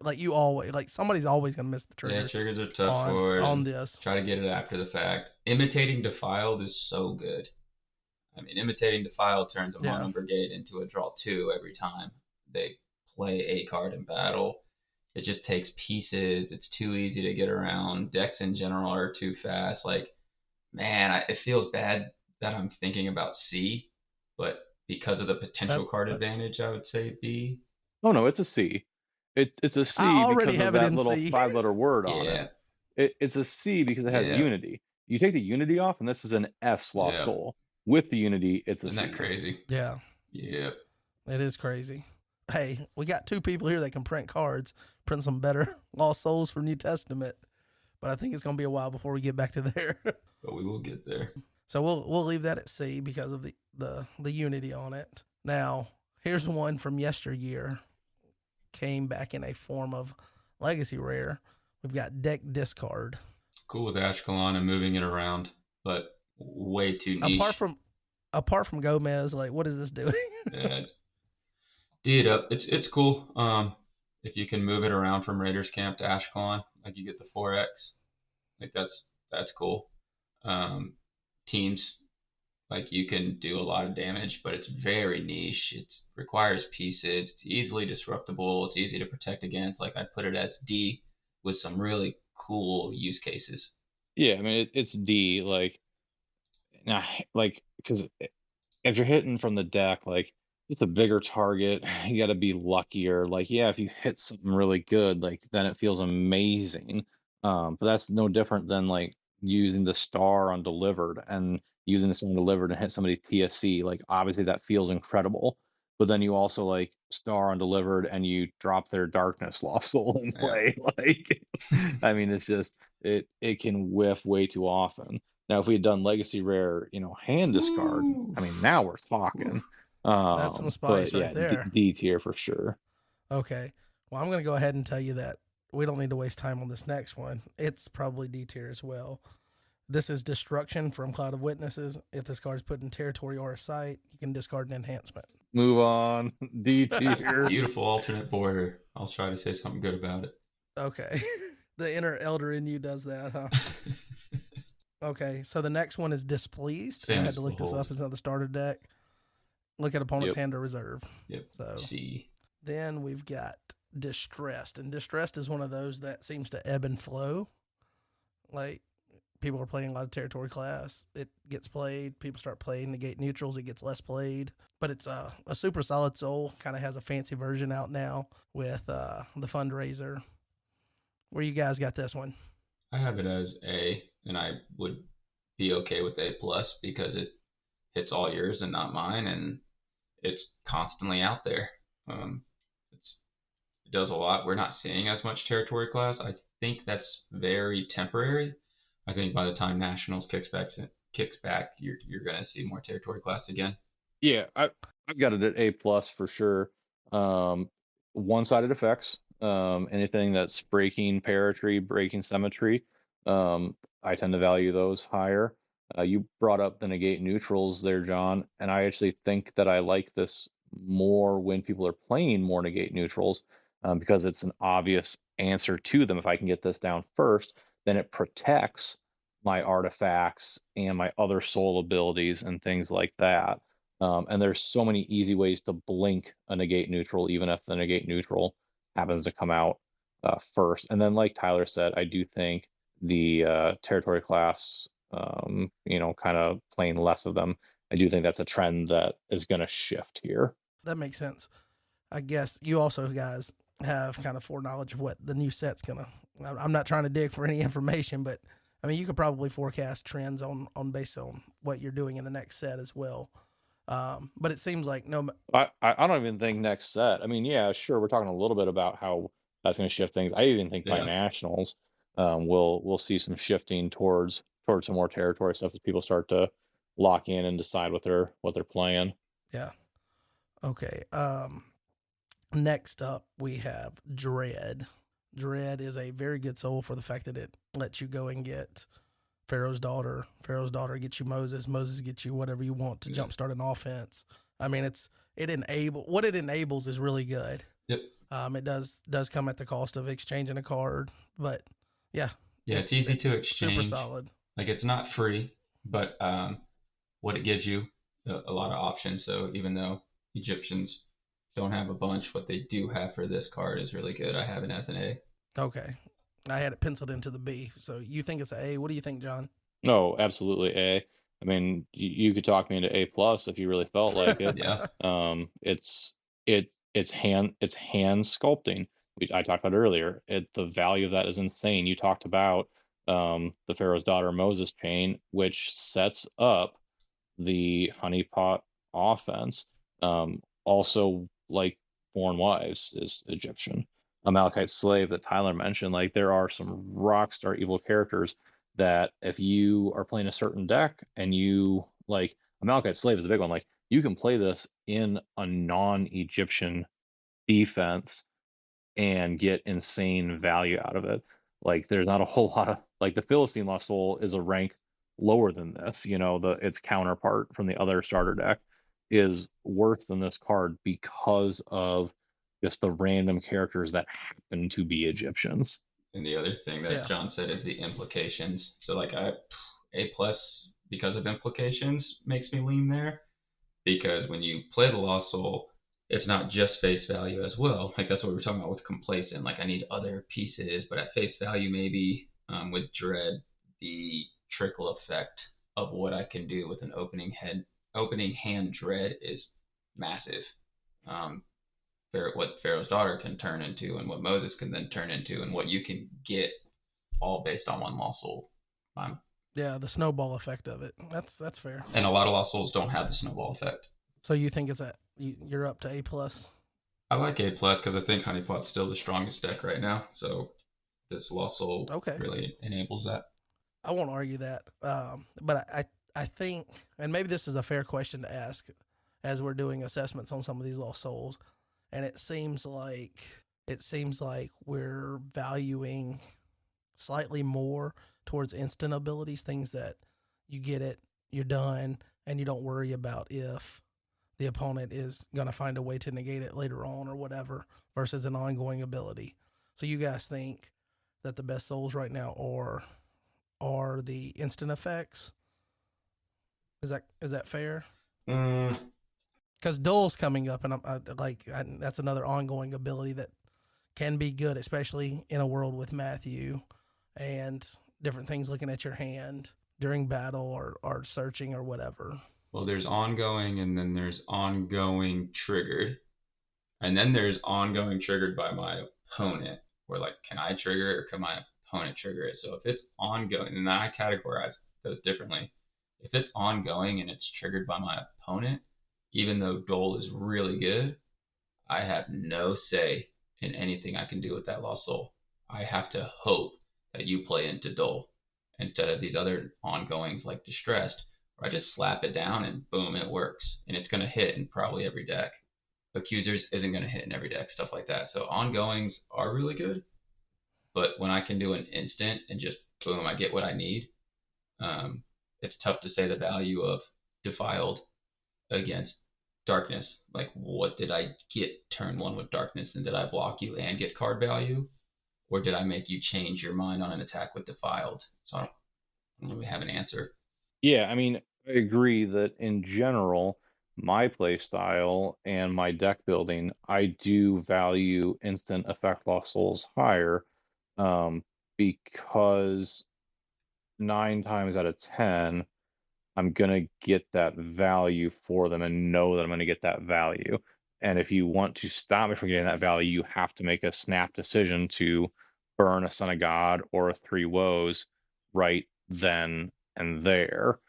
With the ongoings, sure, I might get some value out of them, but you can kind of pick and choose when you answer them. And then you've got your negate neutrals, you've got your Moseses, things like that that are still seeing play that stop the value of those souls. And sure, those things can stop the value of the instant souls too, but I'm also evaluating very much from a which souls do I want to see in my opening hand?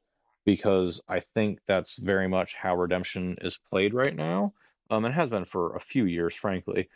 We don't have the crazy go off turn one decks necessarily anymore, but I still want to do a pretty good amount of initial turn one setup, and any value that I can get on an opening hand before a lot of those things are out there to counter things is super important to me and how I structure the soul package in my deck. Okay, that's all fair. So I mentioned Dole being the next one. I've got it dropped into the C category just because I don't personally I don't personally like it. Yeah, it's an A soul. I said all these things about how I like instant effect souls, and yeah, there's things about ongoings, but Dull is one of the best ongoings you can have, man. I never put it in my deck. It doesn't fit in unless maybe it's in a 57 potentially, but with all of the new starter souls going in, I haven't played Dull in forever. So that's weird because you like I'm crowds not a big lot. Fan. And you talked about the Matthew, and this is right. a very good Matthew counter. Valuing crowds is probably why I value Dole less, because if for the same spot, I'd rather try to stop just be protected in general. Look. Yeah, because it also helps protect against other things. So maybe I'm crazy, but I don't think like you've Dole had good much. success with Dole. That's fair. Yeah, that could be fair. And Tyler and I played when Dole came out, and it was an auto include in every deck, no question asked. It was an S plus soul when it was released, and I still think it's an A soul. It doesn't have any downside. Crowds has downside. You have your crowds down, I can pick and choose when I want to negate that and when I want to punish you for having it. I won't negate it. You attack me, I block and trap in Pharisee all day long. Dull soul, I have it down, or you have it down. Okay, now I don't get to do that, and I have to pick and choose how I structure my attacks. And you show me an offensive rescue that doesn't have at least one look, reveal, or search these days, and I'll tell you, you're playing me, and I chose the blocker, so you weren't going to block me anyway. Like every other attack in the game right now has a look, a reveal, or a search in it. That's good. Like every single one of them. That's fair. I'm not going to argue that. I just have not had it be impactful in a game for me to where you guys having that early portion of when it first came out, it being in every deck, probably you can recall a game where you might have not been able to get a block or something, and then dual trigger, you get something. It's really good in teams. Like, it's a team soul, sure. Yeah. But for type 1, I don't play it most of the time. So this can be like a Colin Cowherd where Colin was right, where Colin was wrong. I guess this is where John was wrong. But here we have Escape. Escape is similar to Awake as far as being able to go and put a different soul in play, but it does have to be New Testament, and it does have the benefit of it doesn't stay on the board. It's a true exchange versus Awake just playing it. So where do you guys put this one? New Testament Hunter. Yeah, either B or C, because it exchanges for a New Testament. I think it later can be an A. I just don't have a bunch of New Testament Lost Souls that when I put this down, I want to get the New Testament Lost Soul out. You just said you want dulled. Yeah, but it's like, am I gonna put this in here to get Duel out? It's tough with the star abilities. I'm just teasing you, man. I get it. Yeah, I mean, I would like Duel out, but this ain't it. But Awake is better for the spot because it can get any soul, right? And it can get the same ones that it's getting. So C seems. And Awake can be soul gen if needed. This can't be. C. Yeah. Okay. What about Exiles? And this is one that used to be. This used to be the That's term. The Godfather meme. What they do to my boy. Yeah. Massacred my boy. So Exiles it's one of those that every time I've tried to, since the reserve rule or whatever, use it, it always comes out too early for it to be impactful, because you don't have anything in your discard pile for the star. Usually when it's like it comes out too early for that. And if you get it late, it's not as impactful. Like the game's already kind of decided. So I mean, I credit this and Remnant to helping me with the Nationals title, but it's a C for me. It's not a D. Got it down at D. I was only say I'm not putting it as a D because it has 3 options, and maybe you can hit on one of them in some use cases. But you just can't really use it. So yeah, probably a D. I think you talked yourself into a D. I was trying to say the options, and I was like, he was trying to talk about all the good glory times. You were trying to talk him up, but it has 3 options, all of which whiff on turns 1 and 2. Yeah. It absolutely stinks that it was at such a peak. When I first came into the game, it was in every deck with Remnant. You would play Souls to put this thing in play.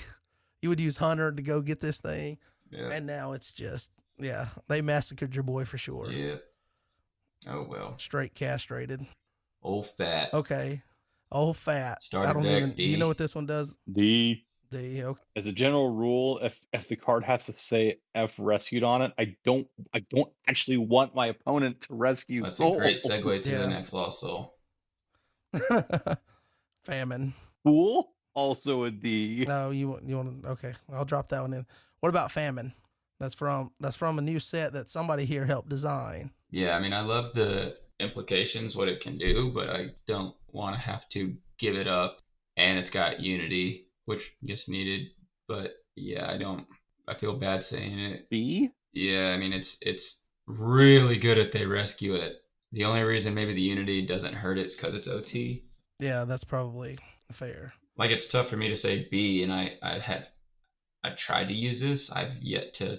It's a Son of God target. Really, all it is. Mm-hmm. It does work for baiting out Son of God if you want them to do that. So when a more impactful, lasting ability comes down, they don't have a way to answer that because they've already used their Son of God. But yeah, like it. So I mean, we're gonna go way out of the alphabet here, but like Undefiled and Famine, like I look at them kind of similar. They're both really powerful effects. If rescued, they both have Unities on them. I can't play them both in the same deck. I don't have enough other things where I can like force you and bait you into having to play your Son of God on this, or having to play your Son of God on something else that I know this is going to go through. Like, so I have both Famine and whatever that other one is. I just said its name and I'm blanking on it. I have both of those at Yeah, C's. I would have had Famine at C and Undesirables at B because you losing an entire rescue is to me better than you not being able to draw. Yeah, but Unity OT is less punishing than Unity Yeah, NT. touche. All right, C on Famine for us. C on Famine. We already touched on Undesirables enough. Where do you guys think that one's at? Same. C. Same. So no, jump up. Okay. All right. That brings us to Foreigner, not the band, but the Lost Soul. Move on. Yeah. Okay. All right. Here's one that has kind of an impactful ongoing ability when it doesn't get negated, and that's Forsaken. When this came out, Negate it was opponent's banned so abilities. good. I just feel like so many bans are CBP, CBN right now. Yeah. Yep. C. Yeah. Okay. It does still hit a lot of enhancement banding. So It hits some enhancement banding, which is good, but enhancement banding isn't where the banding that you really want to hit is. If it was restrict banding or protect characters from being Yep. banded, then it would be like probably an Yep. A. But because it's negate, there's just so let's print that many. restrict soul then. And That sounds NT. fun. No. What about gain? What about it? D. Okay, Galileans. This one shapes your hand, impacts your hand. There's a lot of cool things you can go grab. Go grab your wages. This one feels decent. Where do you guys have this one? It's decent because the target's 2. I mean, it's GOC, so it's just GOC right now. But this Lost Soul is already really good, and any other future New Testament, it's so broad. Exchange an evil NT card from hand with an evil NT card of matching brigade from deck. Like anything New Testament ever created, as long as this is in the game, it only gets better. So this is an A for me because it's a 1-for-1, but it's very broad, and I think it could be an A plus as more New Testament stuff's done. But as for now, I'd probably have it an A. Yeah, I agree. A. Okay. For all the reasons Tyler said. Yep. That is one that I play, and I agree with that assessment. Now we're getting into starter deck cards that you do want to play, because we are upon Grumbled. And I guess we can just go ahead and grab Shepherds because it does the exact same thing. Yeah. There's no reason to wait to do that one. So Shepherd and Grumbled, where are you guys putting those? I feel like they're at least A. Yeah, at least. We'll let Tyler go first so I can talk him into a higher tier. Well, I mean, it was at least an A, but I automatically put it in an A plus for me, and I'm just wondering if it's an S or not because of how many. If we look at use case, if we look at face value, if we look at implication, I get to shape up my hand. If I'm worried about Matthew, I could underdeck a high brigade. I can get rid of the worst card in my hand to draw 1. It also works well with demons. It works well with other stuff as underdecking. I have it at least an A plus. I'm not going to argue an S. I think it's an S. I think it's an S, and here's the biggest argument that I'm going to give you. I can play 2 of them, and in a limited card slot, I only get to play 7, and I have this exact same ability with 2 different names on it, and I choose to play both of them. Yeah. And that's why you can't fit Duel. But I think the thing you mentioned, Tyler, too, if you get that card that you just had to have in your main deck, you get it turn 1, it's going to hurt you with Matthew. You get to put it away in the turn 0 interaction potentially before they even start their turn. That still seems very relevant. And it's if put in play. Not to mention the fact that if you get a bad hand just overall, like it doesn't have to be because you're wanting to hide something. It could be because you're just log jammed. There's so many different ways that it can impact your hand. Yep. I definitely think that it's probably the best starter deck card as far as Lost Soul that has been around since I've been involved in the game. Yeah. I don't know if like in different metas some of those IJ souls hit like that. I highly doubt it. But this one seems like, I mean, it jumped right into like meta relevant souls as soon as the starter decks came out. Yeah. You mean as soon as somebody posted a nice dissertation on why they were legitimate souls? Who could that have been? Was it Chris? That dude is real smart. He knows Okay, stuff. well, what does he think about that? Well, I feel like the soul that I'm about to say here, it's Harvest. I feel like when Roots came out, it went down a tier because Lost Souls just does what it's doing so much better Mm-hmm. and gets potentially more triggers per game. And it stinks because we just got that nice Nats foil version of this card. But I think just knowing that it's limited in its effectiveness compared to Lost Souls means that you got to drop it down from where it would naturally be. So it was A, in my opinion, and then Roots came out, and I want to make a New Testament token, like a meek token in my territory for Nicodemus. Like I want the draw 3 in the band, and I can't do that. So for me, Mm-hmm. it's a B. I feel like I agree with that assessment. It was A, and now it's lower. I think it actually might be all the way down at Yeah. C because it's New Testament, and there's so many reasons to play the Old Testament stuff. You're gonna get plenty of triggers off of its counterpart. Like even in a split Souls, I'm gonna play Lost Souls and know that I'll get enough triggers off of it. And Lost Souls Yeah. triggers off your opponent drawing souls too. Like it's just so clearly superior to a similar card that like I have to be Unity NT to want to play Harvest. And even then, I know I'm just sacrificing value. I think it's all the way down to I C for agree. I me. factored in too much, weighted into when it first came out. Yeah, I'm just not even going to use this really. Yeah. I would have loved for it to be B just simply because we've got the cool version of it, but C feels like a right spot just because of Lost Souls' impact on the game and giving you all of the triggers gives you the opportunity to still use Lost Souls as Soul Gen, which it's superior to Harvest as Soul Gen, but you can trigger it enough times that you can create a token for yourself so that you can enable, Meek Soul benefits, even though you're not playing Meek Souls. And so you get the best of both worlds with Lost Souls, and I think that factors Yeah, into it as well. So, honestly, often the first token I generate is in my land of bondage. yeah, that is understandable. Insane benefit to where I don't know if you guys printed those cards knowing necessarily that Roots was going to have Lost Souls like it did, but if you did, kudos on the consistency boost. I know some people probably hate it. I know that Jay was one of those that when it first came out and he played it. He still hates it. He just doesn't say it as much. And maybe. Well, yeah.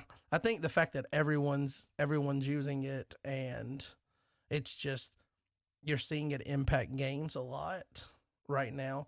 Now, maybe somebody goes rogue and's like, I'm going to run New Testament Souls so I don't trigger your Lost Souls, but I don't think that New Testament Souls are good enough to make that decision in the current state of the game. But next up, we have Hopper, and Hopper is, unless Yeah, it's just they S have a plus for negate me. neutrals down when you draw it, or they put it in play, like it feels like S tier just for the. Okay, I was gonna say it feels like S tier at least because it lets you run 49 card deck basically, or I guess technically 42.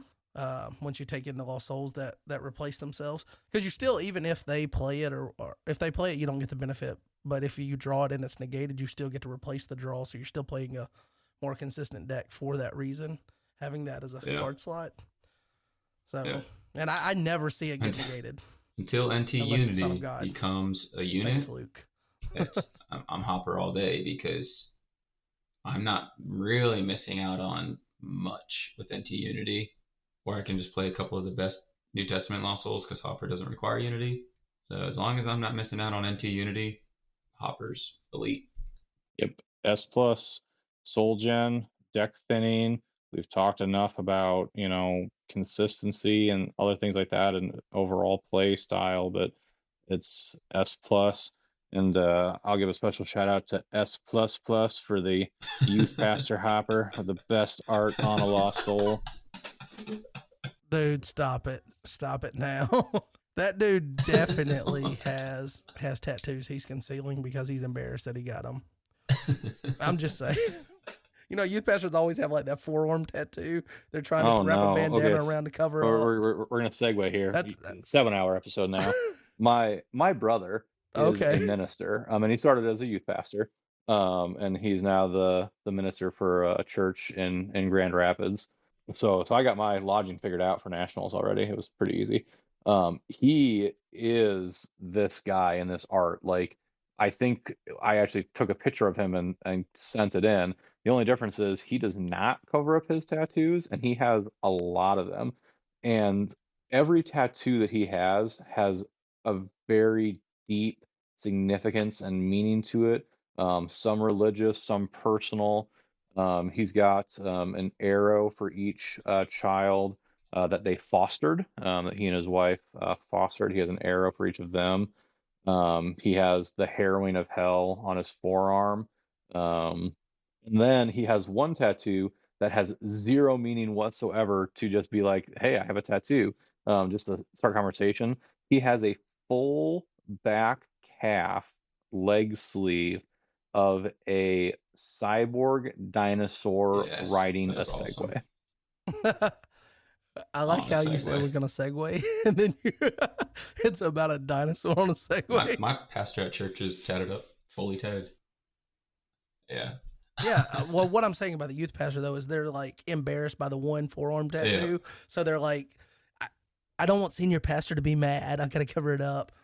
But the artwork also looks like the youth group just did a fun run on Saturday for a fundraiser for a missions trip, and he's like, "Yeah, we made our goal." That's what it looks like to me. It's literally the That youth was a pastor fundraiser. celebrating the fun run. Once we get the fundraiser. And I'm not hating on youth pastors and fun runs, but yeah, I don't like it. I would much rather have the tatted up, either yours with the cyborg riding the Segway, or your pastor that's tatted up. Just give us card art of that. I'm good with that. But anyway, the lightning bolt that is No. Hopper, whatever version is S plus. Poor So the Horma. next one I have is Horma. Yeah, I mean, maybe. You don't even remember what it does, do you? If your human and territory is discarded, I think you can discard one of theirs. No, or you can something like underdeck that. it. It removes itself. It's Oh, soul underdeck. hide with a pretty heavy cost. D, and it's just I hard don't to know. say with the OG. I think it's D because of Lost Souls as well. It's just not the same as it used to be. John and I, you can hear the pain in our voice because Horma is like the OG Lost Soul. It's just not what it was. Okay. Well, here's one that will always be what it was and will always be good and can't be negated because it's a modifier. Feels like S. It's Humble. I think it. You got an A plus. Yeah, so I don't think it's. I definitely don't think it's S plus because my opponent can play around it. It's also situational, and a lot of things are CVP, CVN that I can kind of do in the deck building.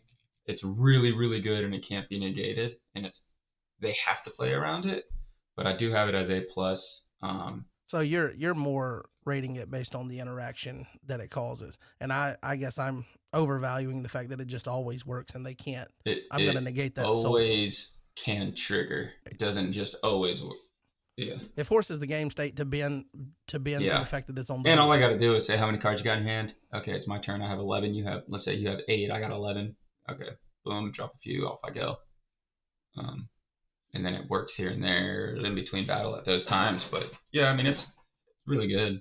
Well, the best case use is when you don't announce that it got put in play and your opponent doesn't realize you put it in play. Not that you're intentionally trying to do that. They're supposed to watch the game as it develops. And then they forget and they're, I'm negating your cards, and you play something. They're like, that's negated. Humble baby. And you be like, you tap it, you're like, humble baby. And that's exactly what you say. And they're like, oh man, I forgot. And usually that ends up you winning a block that they didn't expect you to win. Yeah. I mean, it's A plus, it's one of the best to me. Okay. What do you got it? You got an A plus, John? Yeah, I've got an A plus. Because it's a modifier and it's CBN.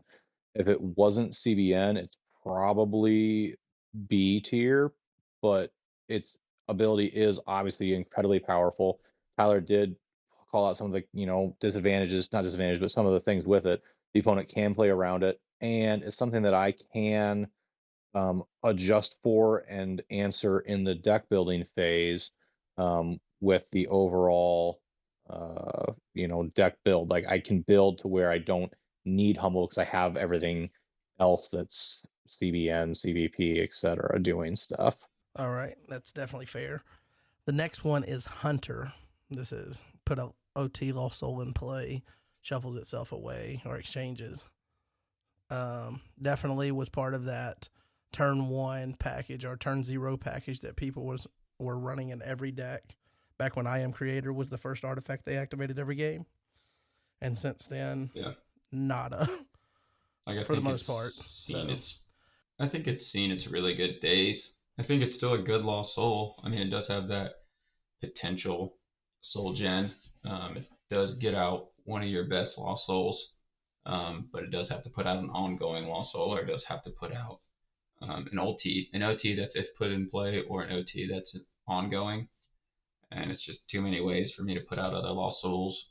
I think it's good. I would have it as around a B. Yeah, I think we put Escape as a C, and I think this is a tier above Escape because OT souls are better than NT souls. So That's yeah, fair. I'm with you on B. Okay. Next up is the only copy Lost Soul that we have in the game, Imitate, which does seem fun to use when you get multiple uses and you can copy Lawless a bunch of times or whatever you need to in a game when it works. What do you guys think about this one? I like it. Yeah, I A? like it. It does require me to have New Testament Lost Souls. Then I can copy them, so I'm already limited in that aspect. I think it can get better, obviously, as more New Testament Lost Souls out. I'd have to see, like, what do I want to copy is kind of my big thing holding it back. Like, but we aren't there yet. But because I can't copy Lawless is why I lean towards an A, because there's Galileans and Lawless. It's nice to do Humble as well, Dole. I think it actually goes down a bit too with Yep. Lost Souls. Lost Soul. Yeah, Taking Harvest Hopper, out. or not Hopper, Harvest out of a bunch of decks because you would be able to copy and, use it for Soul Gen, create tokens. But people aren't running that now, so that's one less target that you know to expect from an opponent's deck. So, like you said, you would have to build New Testament Lost Souls in your deck to guarantee use. Most decks are probably still going to have Lawless, or a lot of them. So you probably, still, that's sacrificing a Lost Soul slot for putting Lost Souls in play and getting an evil card, doubling up on that when it could be something else. We have Dole and Galileans in A, and Imitate is nothing without Dole and Galileans. So it's like I could see it right below, but I think it's better than Hunter and Awaken Crowds. I think it's a little better than those, just because of the flexibility and can't negate. So I'm good with A. Yeah, I think it's A. And because I think there's enough souls that are A tier souls that are NT that I can copy. There's also plenty of souls that are NT in the B and C tiers that I can copy. And we talked earlier about how, hey, if you can, imitate a defiled, it feels much better. And you don't copy the Unity. And you don't copy the Unity. So if an opponent plays it, you don't have to have Unity to use the ability. Absolutely. I think A is the right spot for it. Okay, fair enough. One of those souls we were talking about that you would like to copy, Lawless. Yeah. S plus. It's right at the top for you. Oh yeah. I can't argue that.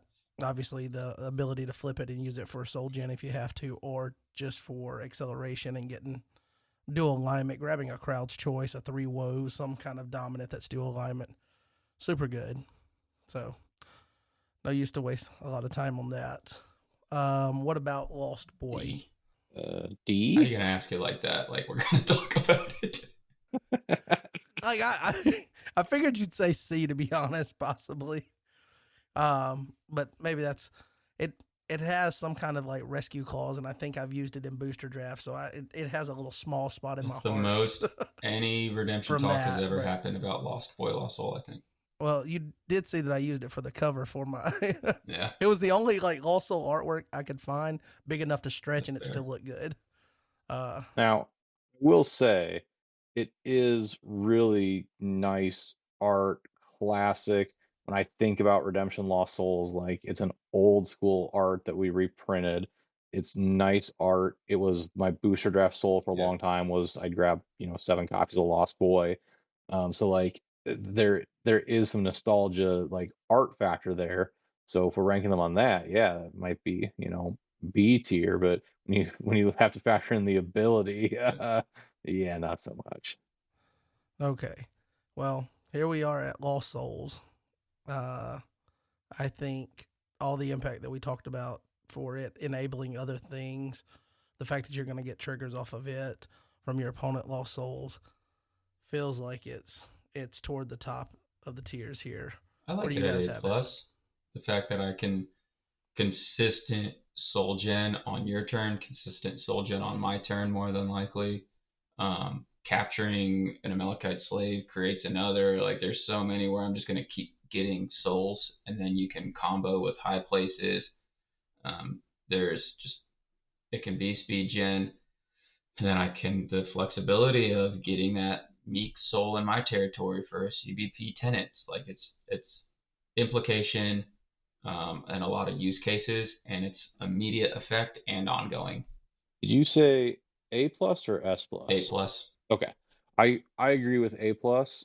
It is the probably single best soul gen piece we've ever printed, and it has a few other use case scenarios where dropping a meek soul in your territory gives you benefit.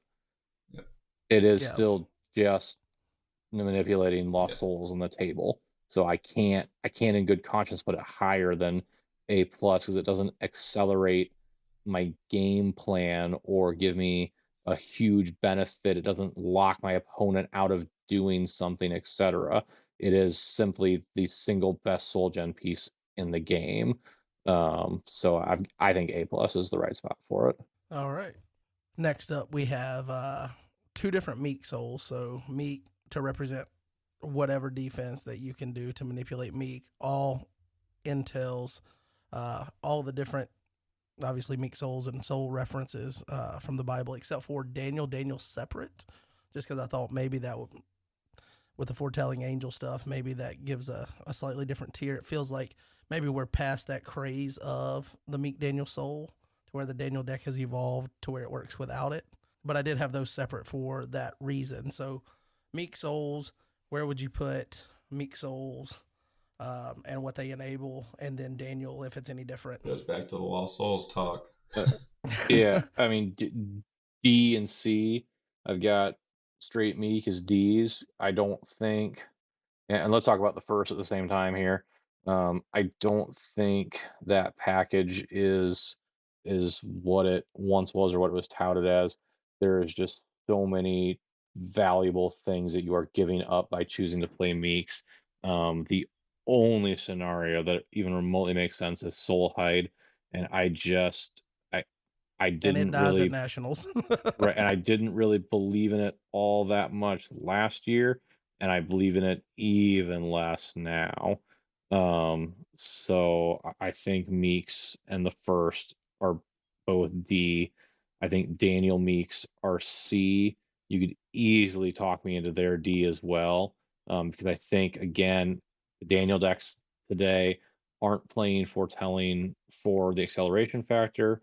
They're playing it for the CBN factor, and I can get more, better, different acceleration from uh, ability Lost Souls than I can from the Meeks. Yep, agreed.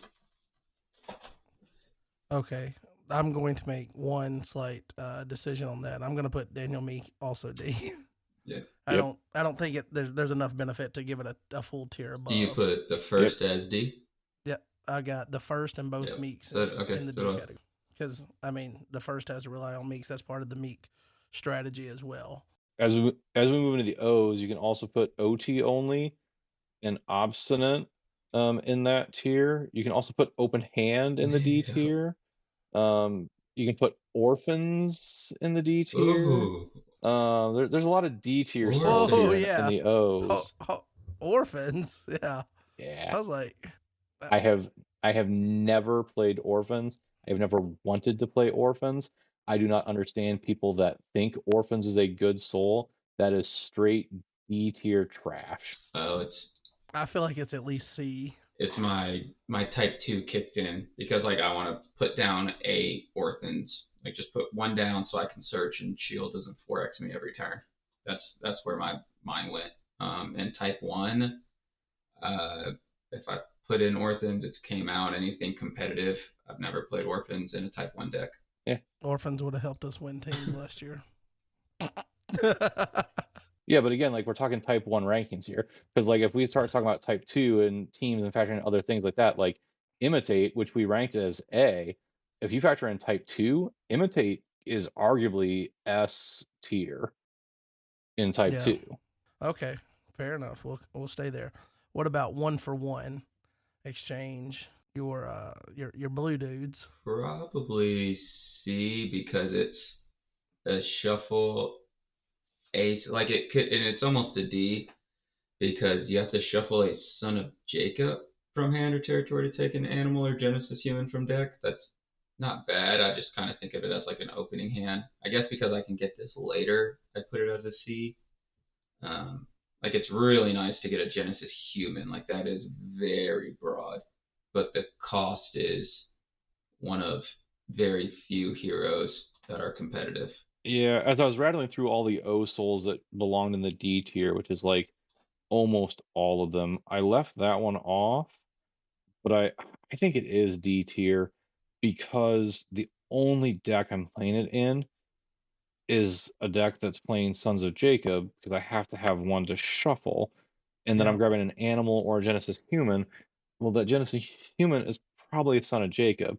And now, granted, I haven't played the Son of Jacob offense that much, but like they're all doing different things. They're all kind of working towards the same goal. So like I don't really care which one I have. Yeah, like there's a couple I want, but that's a big shuffle. Also, that same archetype Genesis. Obviously, I play that a lot. There's different ways to heroes built in already without the cost of. If it did not take such an investment, like you've got to. If it was a Genesis hero for a Genesis hero, sure, that's more broad and it becomes more usable. The fact that Son of Jacob to take a Genesis human, that's yes, a B tier soul. Yeah, possibly A. The way that it is now, no offense to you, Tyler, or whoever helped design it, I feel like it's trash for a Genesis deck, and I'm a Genesis dude, so I would not play it. So, yeah, it tried to find the fine line of built directly for an archetype and not to be played in other things, and was too hard on the line. And also, I mean, if somebody put together Sons of Jacob and built them to where somebody believe like. From the outside, you look at it and you're like, "Oh, I might need to play that because it's impactful in the meta." Then you might think about that soul, but nobody's thinking that because nobody's thinking that about that deck yet. Yeah. So, oppressed. I'm not gonna lie. I already put that in D. Sorry. Negate star abilities on OT cards in opponent's hand. You think that's D? I've got it as C. Yeah, just stopping the delivered discard, but. That one was really impactful in that meta around Texas Nationals when 11 First Light was big. It also stops a lot of. We're not talking 2 years Nationals now. Go. But it also stops a lot of fools. And is there not a fools choose the blocker deck right now? There is. I mean, yeah, not really. I mean, yeah, kind of, but right. I don't think it's D because there are applications for it. I think it's C. It's not one that I'm gonna play a ton because I think people have moved off of a good chunk of stars as people are playing IR offenses and honeypot and things like that. But there are still enough people out there that are playing GOC type stuff with a good chunk of stars going on where the oppressed can still have a pretty solid impact. I also think about like the Star of Bethlehem flight from Egypt. Like it stops that rescue that's basically impossible to stop otherwise, you know? Does this work turn 0 after I've already revealed my stars and moved on? Yes. It would undo like the stricken. There's very few Old Testament star abilities that are being used right now, like delivered, stricken, that are use case relevant. So yeah, negating them would be nice. There's just not a lot Oh, of that's fair. I forget that OT it's stars. OT. Yeah, it's If it was just OT. if it was negate stars period, yeah, okay, I agree with Tyler. It's D. If it was negate stars period, I'd argue for C harder, like I just did. I forgot that it was just Okay. OT. My bad. Okay. No, you're good. Outcry, I think this is the Philistine version of Dread. Yeah. Obviously, feels like it's several tiers below because Moses' impact on the current game. So we had Dread at A plus. This, I D. mean, you still get away to Herdsman, Goliath. So B. Yep. That's where I had it penciled in. B. Yeah, I'm good with B. All right, now here's one to start a little bit of discussion. Prosperity, the S old plus. 1 for 2. Yeah, You say it's S plus. I do think it's S plus. I was just wondering if it's a matter of is the Well, argument hold on, S Tyler. for others? For your decks, so the way that you do your video is you tell people this is the deck, and if you have prosperity in it, sometimes you do a video with an opening hand where you're like, I'm not going to discard for prosperity, and that is the one knock that people have on prosperity is I don't want to sacrifice a card, and you have put that on your YouTube channel where you've had that decision, and it still feels S plus to you. Yes. So when I do my videos, like I'll have prosperity in them, and I don't necessarily always hit the prosperity or like choose to do it. I want to say all my nationals decks have prosperity, and I can't remember a time at a high level tournament turn one that all the time with prosperity that I haven't chosen to use prosperity's ability in tournament play. When I'm using a video and like I know what I have in my hand and I don't necessarily need card advantage, and I don't want to discard stuff so I can get things going. But from an actual tournament play, I think prosperity is always in my deck, and I don't remember not using prosperity in a tournament game. Okay. The only time that I don't discard the prosperity, and prosperity is in every deck I play because I'm not playing NT Unity. And even if I was playing NT Unity, I might still play prosperity and just give it to you right away.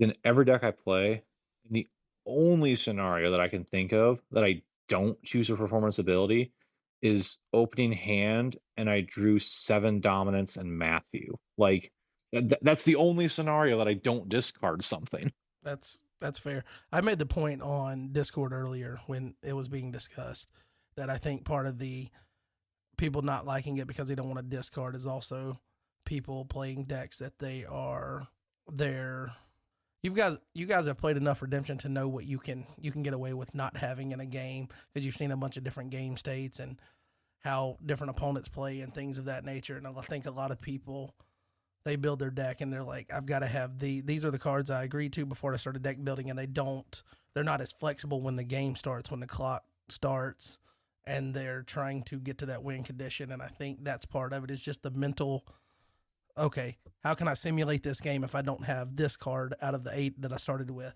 And a lot of people don't even invest the time. They're just like, no, I need that card because of what it can do. And you'll sacrifice what it can do for what you can get. And I think that's a trade-off that more veteran players are more comfortable with. Yep. Well, and that's why like you guys like it. Josh Potratz likes it. Most top players that are competitive year in, year out like it. I do think in the past, I'm going to say 2-ish years, the prosperity discard decision is much more difficult now than it was when it first came out. The decks that we are seeing played now are much more intricate, is the word I'm going to use. The other word that I toss around a lot with people when I discuss redemption, theory is redemption soup. And it can be tricky to know in your intricate deck and your soupy deck when you're looking at 8 cards which one of them you can afford to toss away which I think speaks a little bit to what you were saying, John, about players don't know their decks and know which one they can afford to get rid of. Um, because then they go up for their attack and like, oh, the dude that I need to finish this banding chain of 6 characters is in my discard pile because of prosperity. Whereas before, like when this card first came out and Tyler and I were, playing with it and whatnot, and we would open our hand, we'd look at it and okay, I got 3 good enhancements that are battle winners. I'm not going to need all these this game. Okay, here's my least favorite ones. Chuck it and move on. The decision making on what to toss is much more difficult now, but I still can always find something to toss to it. Do you think that decision getting harder has been the trend until IR of putting a lot of different utility on a card so the card does multiple things, so the power level of each individual card is higher, therefore it's a higher cost to get rid of that? A little bit, yeah, for sure. Okay, I guess the next one, you probably don't like this one either since you didn't like Orphans. Oh, you might like this one a little bit better. We've got Punisher, so they control more than 3 good brigades. I think it is negate heroes. It's just, you don't see a lot Yeah, of negate heroes. you don't see a lot of 3+ brigades, and you can bounce. Like, Yeah, right. I'm okay with B. It's too easy for the but opponent to turn off. If it's B. yeah, if it's me, I was about to say if it's me, I'm putting this as a C. Yeah. I stuck it as a C Okay. just then. I think it definitely is better in the more splash meta that we are moving a little bit away from, because people are worried about Matthew and brigades and stuff now. They're concentrated to fewer brigades overall. So it's impacted a little bit there. The next one is probably a D. If rescued, each player must draw Yeah. 1. D. I like the must draw, but I don't know that there's a reason that you would want to give that solo. Plus, they would just son of God it if you had some use case where you're like, hey, I'm going to make you draw into. I won a nationals with this card in my deck, and I will tell you emphatically, this is a D tier lost soul. Okay. Well, I'll take your word for it. I mean, I already believed it was D tier, but you doubling down has really stuck it with me.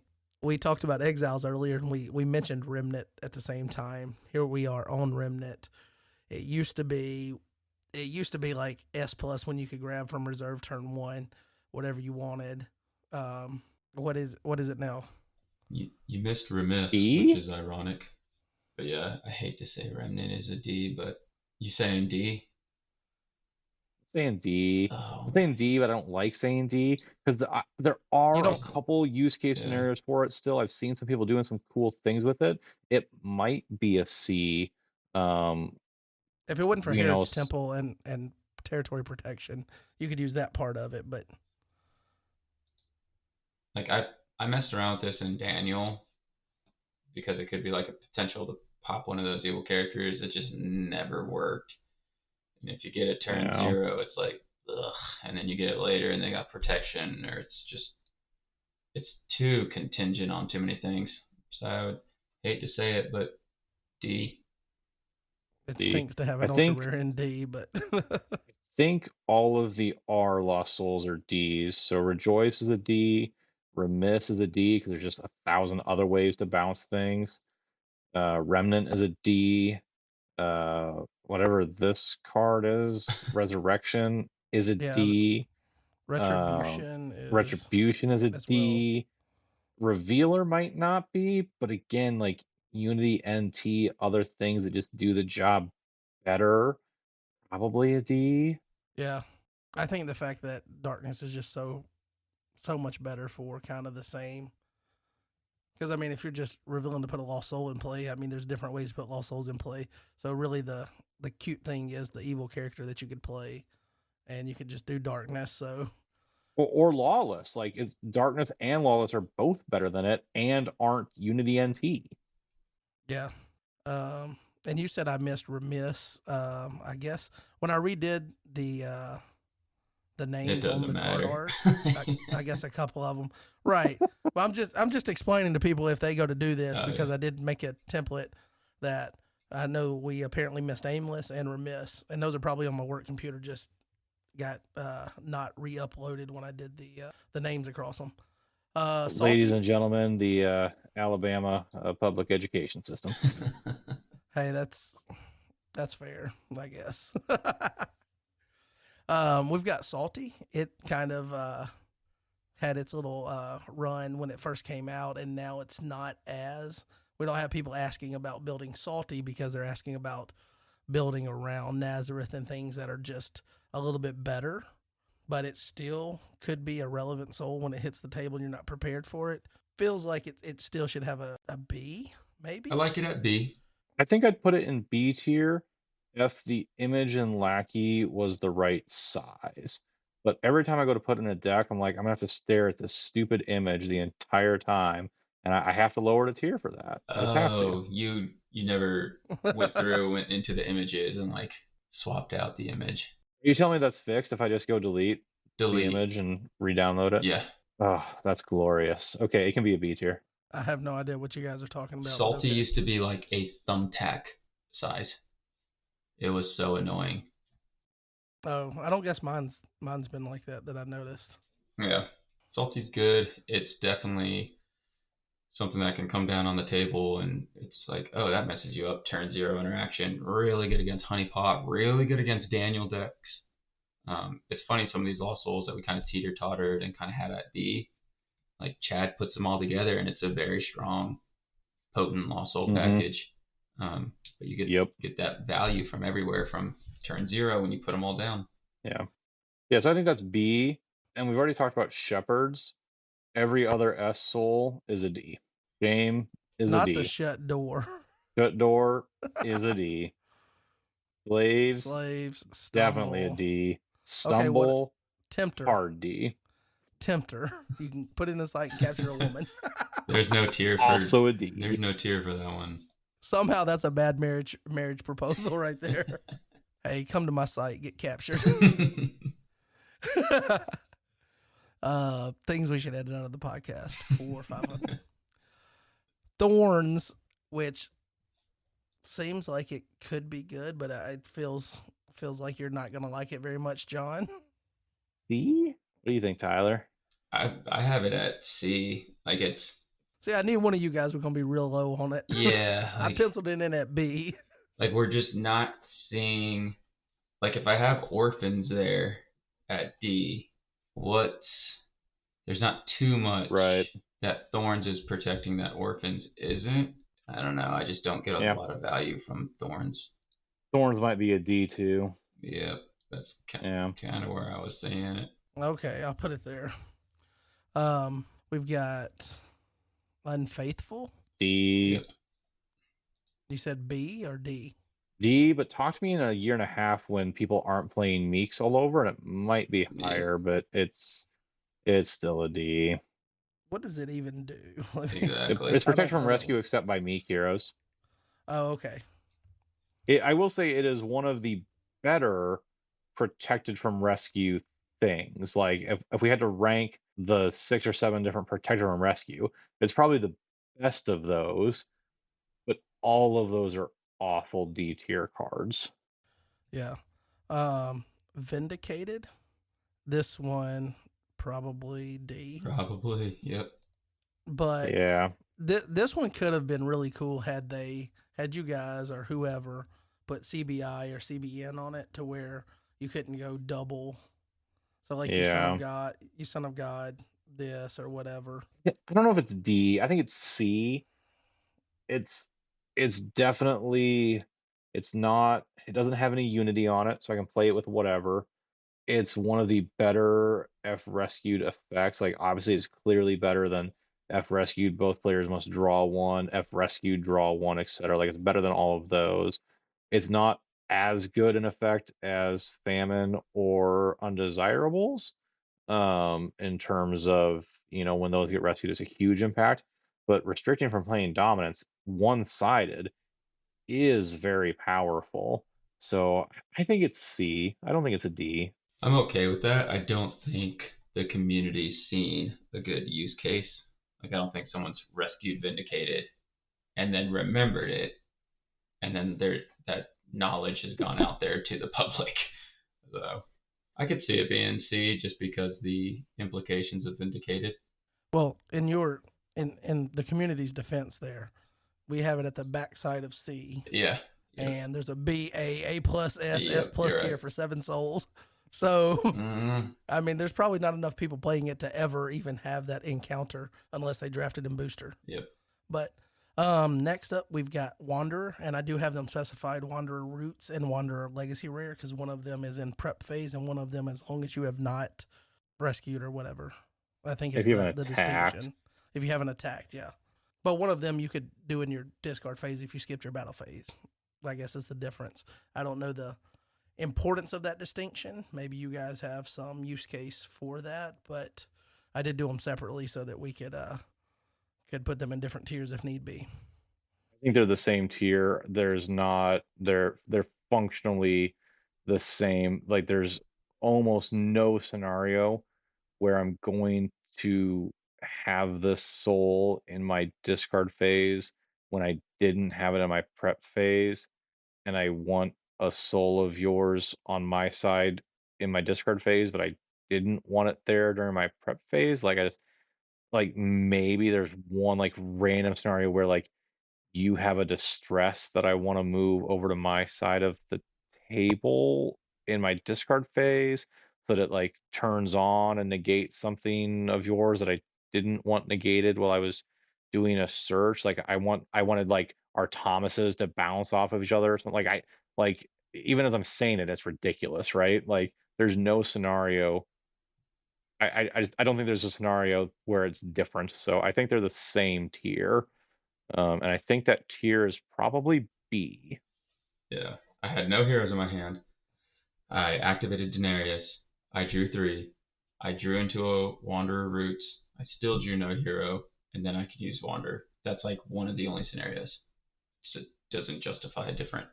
Yeah, but you can still do that during your prep phase. Like Oh, the I'm difference saying between if prep you phase and draw. discard Oh, phase yeah, is it's same. Yep. yeah. Yeah, same thing. I would have them as B. They're really good in specific decks. And other than that, they're just like kind of nice. They're niche, but the Yeah, niche use case is very good. I think the distinction would have been more significant if Wanderer originally was like upkeep, and then you introduced to where you could do it in your prep phase.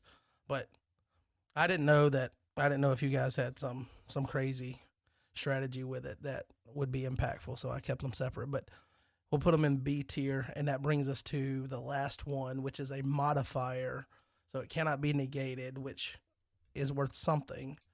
This ability is also slapped on a lot of other things, so you have to take into account of all the things that's come out since Fall of Man that have it. But it's wicked. The first evil enhancement you have is regardless of protect abilities. I guess that's not on a ton of things. I guess most things is the first one can't be prevented. I think comes to mind, like on Golgotha. Um, so regardless of protect abilities, where you guys got this? I like it because where the meta is, especially if like, are you trying? I love Wicked with philosophy. Um, I like I like Buckler. We're seeing Faith Unbowed, Buckler, and Daniel. We're still seeing protection. And then there's protection outside of just in battle. So when I can play something like the first evil enhancement played as regardless of protect, and you had territory class protection, or I can get through your temple or storehouse. I think it's plenty of really good use cases, and it also helps against those really strong attacks where they're CBN pretty much protection. So I'd have it as B. It's a little niche. Yeah. You talked me into B as you said everything you were saying. I had it as C initially in my head, just because it's just the first. It's only one. If it was all during that battle, yeah, definitely no brainer. Probably A level at Yeah, that point. I just don't know if any one card, one enhancement being ROP in a battle is impactful enough. I do agree with you that I feel like the meta has definitely moved a lot towards CBM protection, pre-battle protection setups, things like that, which we weren't really seeing, a couple of years ago. So I definitely do think that its usability in those scenarios has increased. The other really sneaky play is sneaking a wages through a Nazareth with the soul down. Things that players don't necessarily expect you to be able to do, and then you can get around that. So I think it's a strong C for me, and I'm not going to argue Tyler's B. Yeah, I'm going back and forth on C or B. I only think the meta shifted for a little bit right now to where it warrants play because there's a lot of protection going around. But if that shifts anywhere back at all, like Daniel's really good right now. If that shifts back, it's back to C. That's fair. I think my thought goes to using it to get a chump block through when there's soul protection. So I think I don't know how impactful that is to move it up to a B from a C, but I feel like just being able to do that with soul protection with people playing Soul Hide, and I know Soul Hide's on the decline, and I think at Nationals, the new Guardian of Your Souls basically kills it, at least for the immediate impact of that dominant scene play until people start to, Redemption does this weird thing where something comes out, everybody's on it, and then it just fades away, whether it's still good or not. It'll just fade away. And then every now and then somebody will pick it up and it'll just have, certain uses in decks and things. Yeah. That's kind of like where Wicked is. It's like always going to be good because it's a modifier, can't be negated. It helps you get around protection, whether you're trying to hit their characters or you're trying to get your own enhancement through, like a Death of Unrighteous or something like that. So I think it could be B or C. So I'm fine with I think C. we had more talk on C. So Yep. I guess we'll keep it there. It's meta dependent and very niche scenarios, and you also need an enhancement and they need protection out. So yeah, it probably is more C. Yeah. And also you've got the built-in cost of it's one of those souls that even though it does something for you, it doesn't accelerate you. Yep. Souls right now are favoring acceleration to get set up with the limited one territory class. Yep. So I guess that's all the Lost Souls, but I do have a kind of blanket question here since we do have two elders on the podcast, and we don't do that a lot these days. But you guys know what the new set looks like. I know that I've seen some Lost Souls from the new set. I'm not asking you to drop anything. I saw them in playtesting at both Kentucky State and at Mr. Classic Weekend, or Classic Weekend with Mr. Classic. That's so weird. Everybody refers to it as Mr. Classic, but then it's called Classic Weekend. But do you guys have any souls? Like, we're really heavy on D souls. There's a lot of C's, and it gets really far and few between as we move up the tiers here. Like we have isn't that the idea of a tier ranking though? Like right. I'm pretty sure that's working as intended. That's fair. But do we have any souls coming out in the new set that are going to warrant some of those upper tiers? Just, you ain't got to tell me what they do. Just, is there any souls that you feel are that impactful? So I'll talk first and then let Tyler rebuttal. So here's where we're gonna start talking about the set since you segued us into it. And we're not even at 2 hours yet. We're crushing this. We got this thing on lockdown. Oh wait, hold on. I don't know how to read this thing. 2 hours and 30 minutes, dog. My eyes told me. I saw 150 and thought that he was meant like, an I'm hour not supposed 50 to be tired. And not 150 minutes. Okay, so if you made it this far, here be spoilers to a degree. I will tell you there are 4 Lost Souls in the new set, and I believe there is 1 S tier and 2 or 3 B/C tiers. Okay, that sounds promising. We get a C tier, and we get some that are at least going to be usable to be in that B conversation. I think there's an S, an A, a potential for another A and a B. Like one of those A's could be a B, and then a B. Okay, now you're the lead set designer, Tyler, and you're not John. John, are you realistic? And he's hoping for his. Are you believing in your cards? Because that's pretty good disparity. Like you're saying there's at least an A, and you said maybe B or C. Yeah, I mean, Tyler and I agree on the S. I think without getting into too many details, the one is too niche to be higher than a C for me. The other two, I think I know which one Tyler is saying is A, and I think he's right about that. On a closer look here, as I remind myself of exactly what it does. Pretty impactful I on a do key think card. it's it's pretty impactful. So I think A is right for that, and the other one has a lot of variance to it, and it will Yeah. just kind of depend on, like a lot of the souls we talked about tonight. It will depend on where the meta's at and what people are doing and what's good around it as to where it lands, whether that's C or B. I don't think there's two A's in my opinion. Yeah, so I had one that's the B. I'm more inclined to think it's probably a C for where it's at and what it's doing. I think there's other ways to do what that's trying to do, to where you might not even need that Yeah, lost soul. I do think there's an S plus tier artwork on one of these. Yeah. Hey, you are the new guy for the artwork, right? That's what I hear on the streets. That's what the streets be saying. Maybe you could share the artwork with us, and then we could guess at what the soul does. And if we get close, you guys drop the spoiler. How about that? Um, I'll have to defer to my boss That's on a that pretty one cool and idea. see what he thinks. You see how I started here and moved? Now imagine going in a road trip for 8 hours with Hendrix and Brian. No, I'm good. I'll let you deal with that. Yeah, I like just the image of like just the art and maybe scripture, art and scripture, and then people have to guess. Maybe you could put something together for that. But I definitely want to thank you guys for spotting me tonight with Brad dropping the ball, letting me know that he was going out of town. I don't know if I said this while we were recording, but I met with Brad last week leading up to our tournament to make sure things were in order. I talked to him a couple of times throughout the week, spent the weekend with him at the tournament, and then after I started sending him stuff for tonight's recording, he hit me with the old, didn't I tell you I'm out of town until Thursday?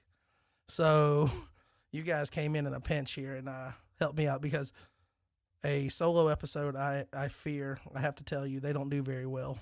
Most people listen to them, realize there's only one person talking, it's boring, and then they log off. The views get dropped way, or the listens get dropped way down. You know, and it doesn't feel good putting out a video, Tyler, and then you see 12 views on it 3 weeks later. It just kind of sticks with you, right? So I'm glad you guys saved me from that outcome for this episode, so I appreciate that. But is there anything you guys would like to share with the people before we end this 2.5 hour? No, this didn't feel like forced labor. It was a long day though. Throwing some weird names there. No, it was a good forced labor. I like that. It was a good podcast. A lot of lost soul talk, which we knew, but there's been a lot of discussion on Discord about just what lost souls and tiers. I think us giving insight on that is helpful. Of why they kind of get, why do these guys that have been playing for a long time that have done pretty well, why do they think a certain way? Like, where am I thinking? Because we explained every lost soul, so I think it'll be good. You explained everything except for that soul's D and get it out of here. We just need a recording of John saying, that's D tier, shut up about it, move on. Oh, move them all. All right. Anything you want to share? We were getting lengthy at that point. I was just trying to speed us up. We didn't need to talk for 5 minutes about every soul that was trash in the end of the alphabet there. Oh, that's definitely fair. But also, hey, I think it also shows the I guess design space that you guys still have to use, because we didn't litter like the top level of Lost Souls. So, and I mean, there's even a couple of like high impact souls from a few years ago that have fallen so far off, like Exile's Remnant and things that create more of room for you guys to have design space without feeling like people are already trapped into, well, they're going to play these 7 souls. I feel like it's more refreshing that there's more variety within decks on the Lost Soul side than it is dominance. So the dominant tier kind of I mean, there's less dominance overall, but it feels a little bit more like you're talking up this dominant that no one will ever play. Yeah. Because there's these others that are just going to get played over it.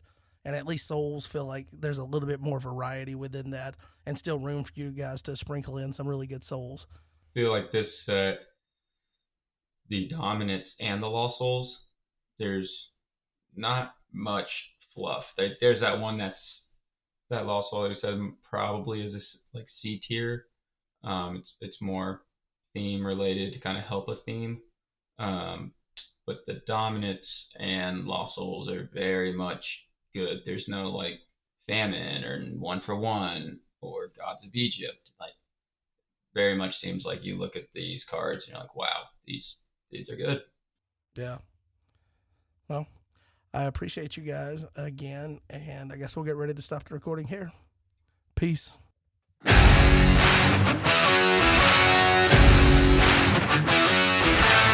All right, guys, that's going to do it for this week's episode of the Threshing Floor Podcast. I want to thank you guys, as always, for listening and tuning in. Thank you for hanging out with us here. And special thanks again to both John and Tyler for coming on and spotting me on short notice. And come on, Brad. Let me know you're going out of town next time, all right? But it was all good fun. Happy to bring the episode to you. And we'll catch you next time. Peace.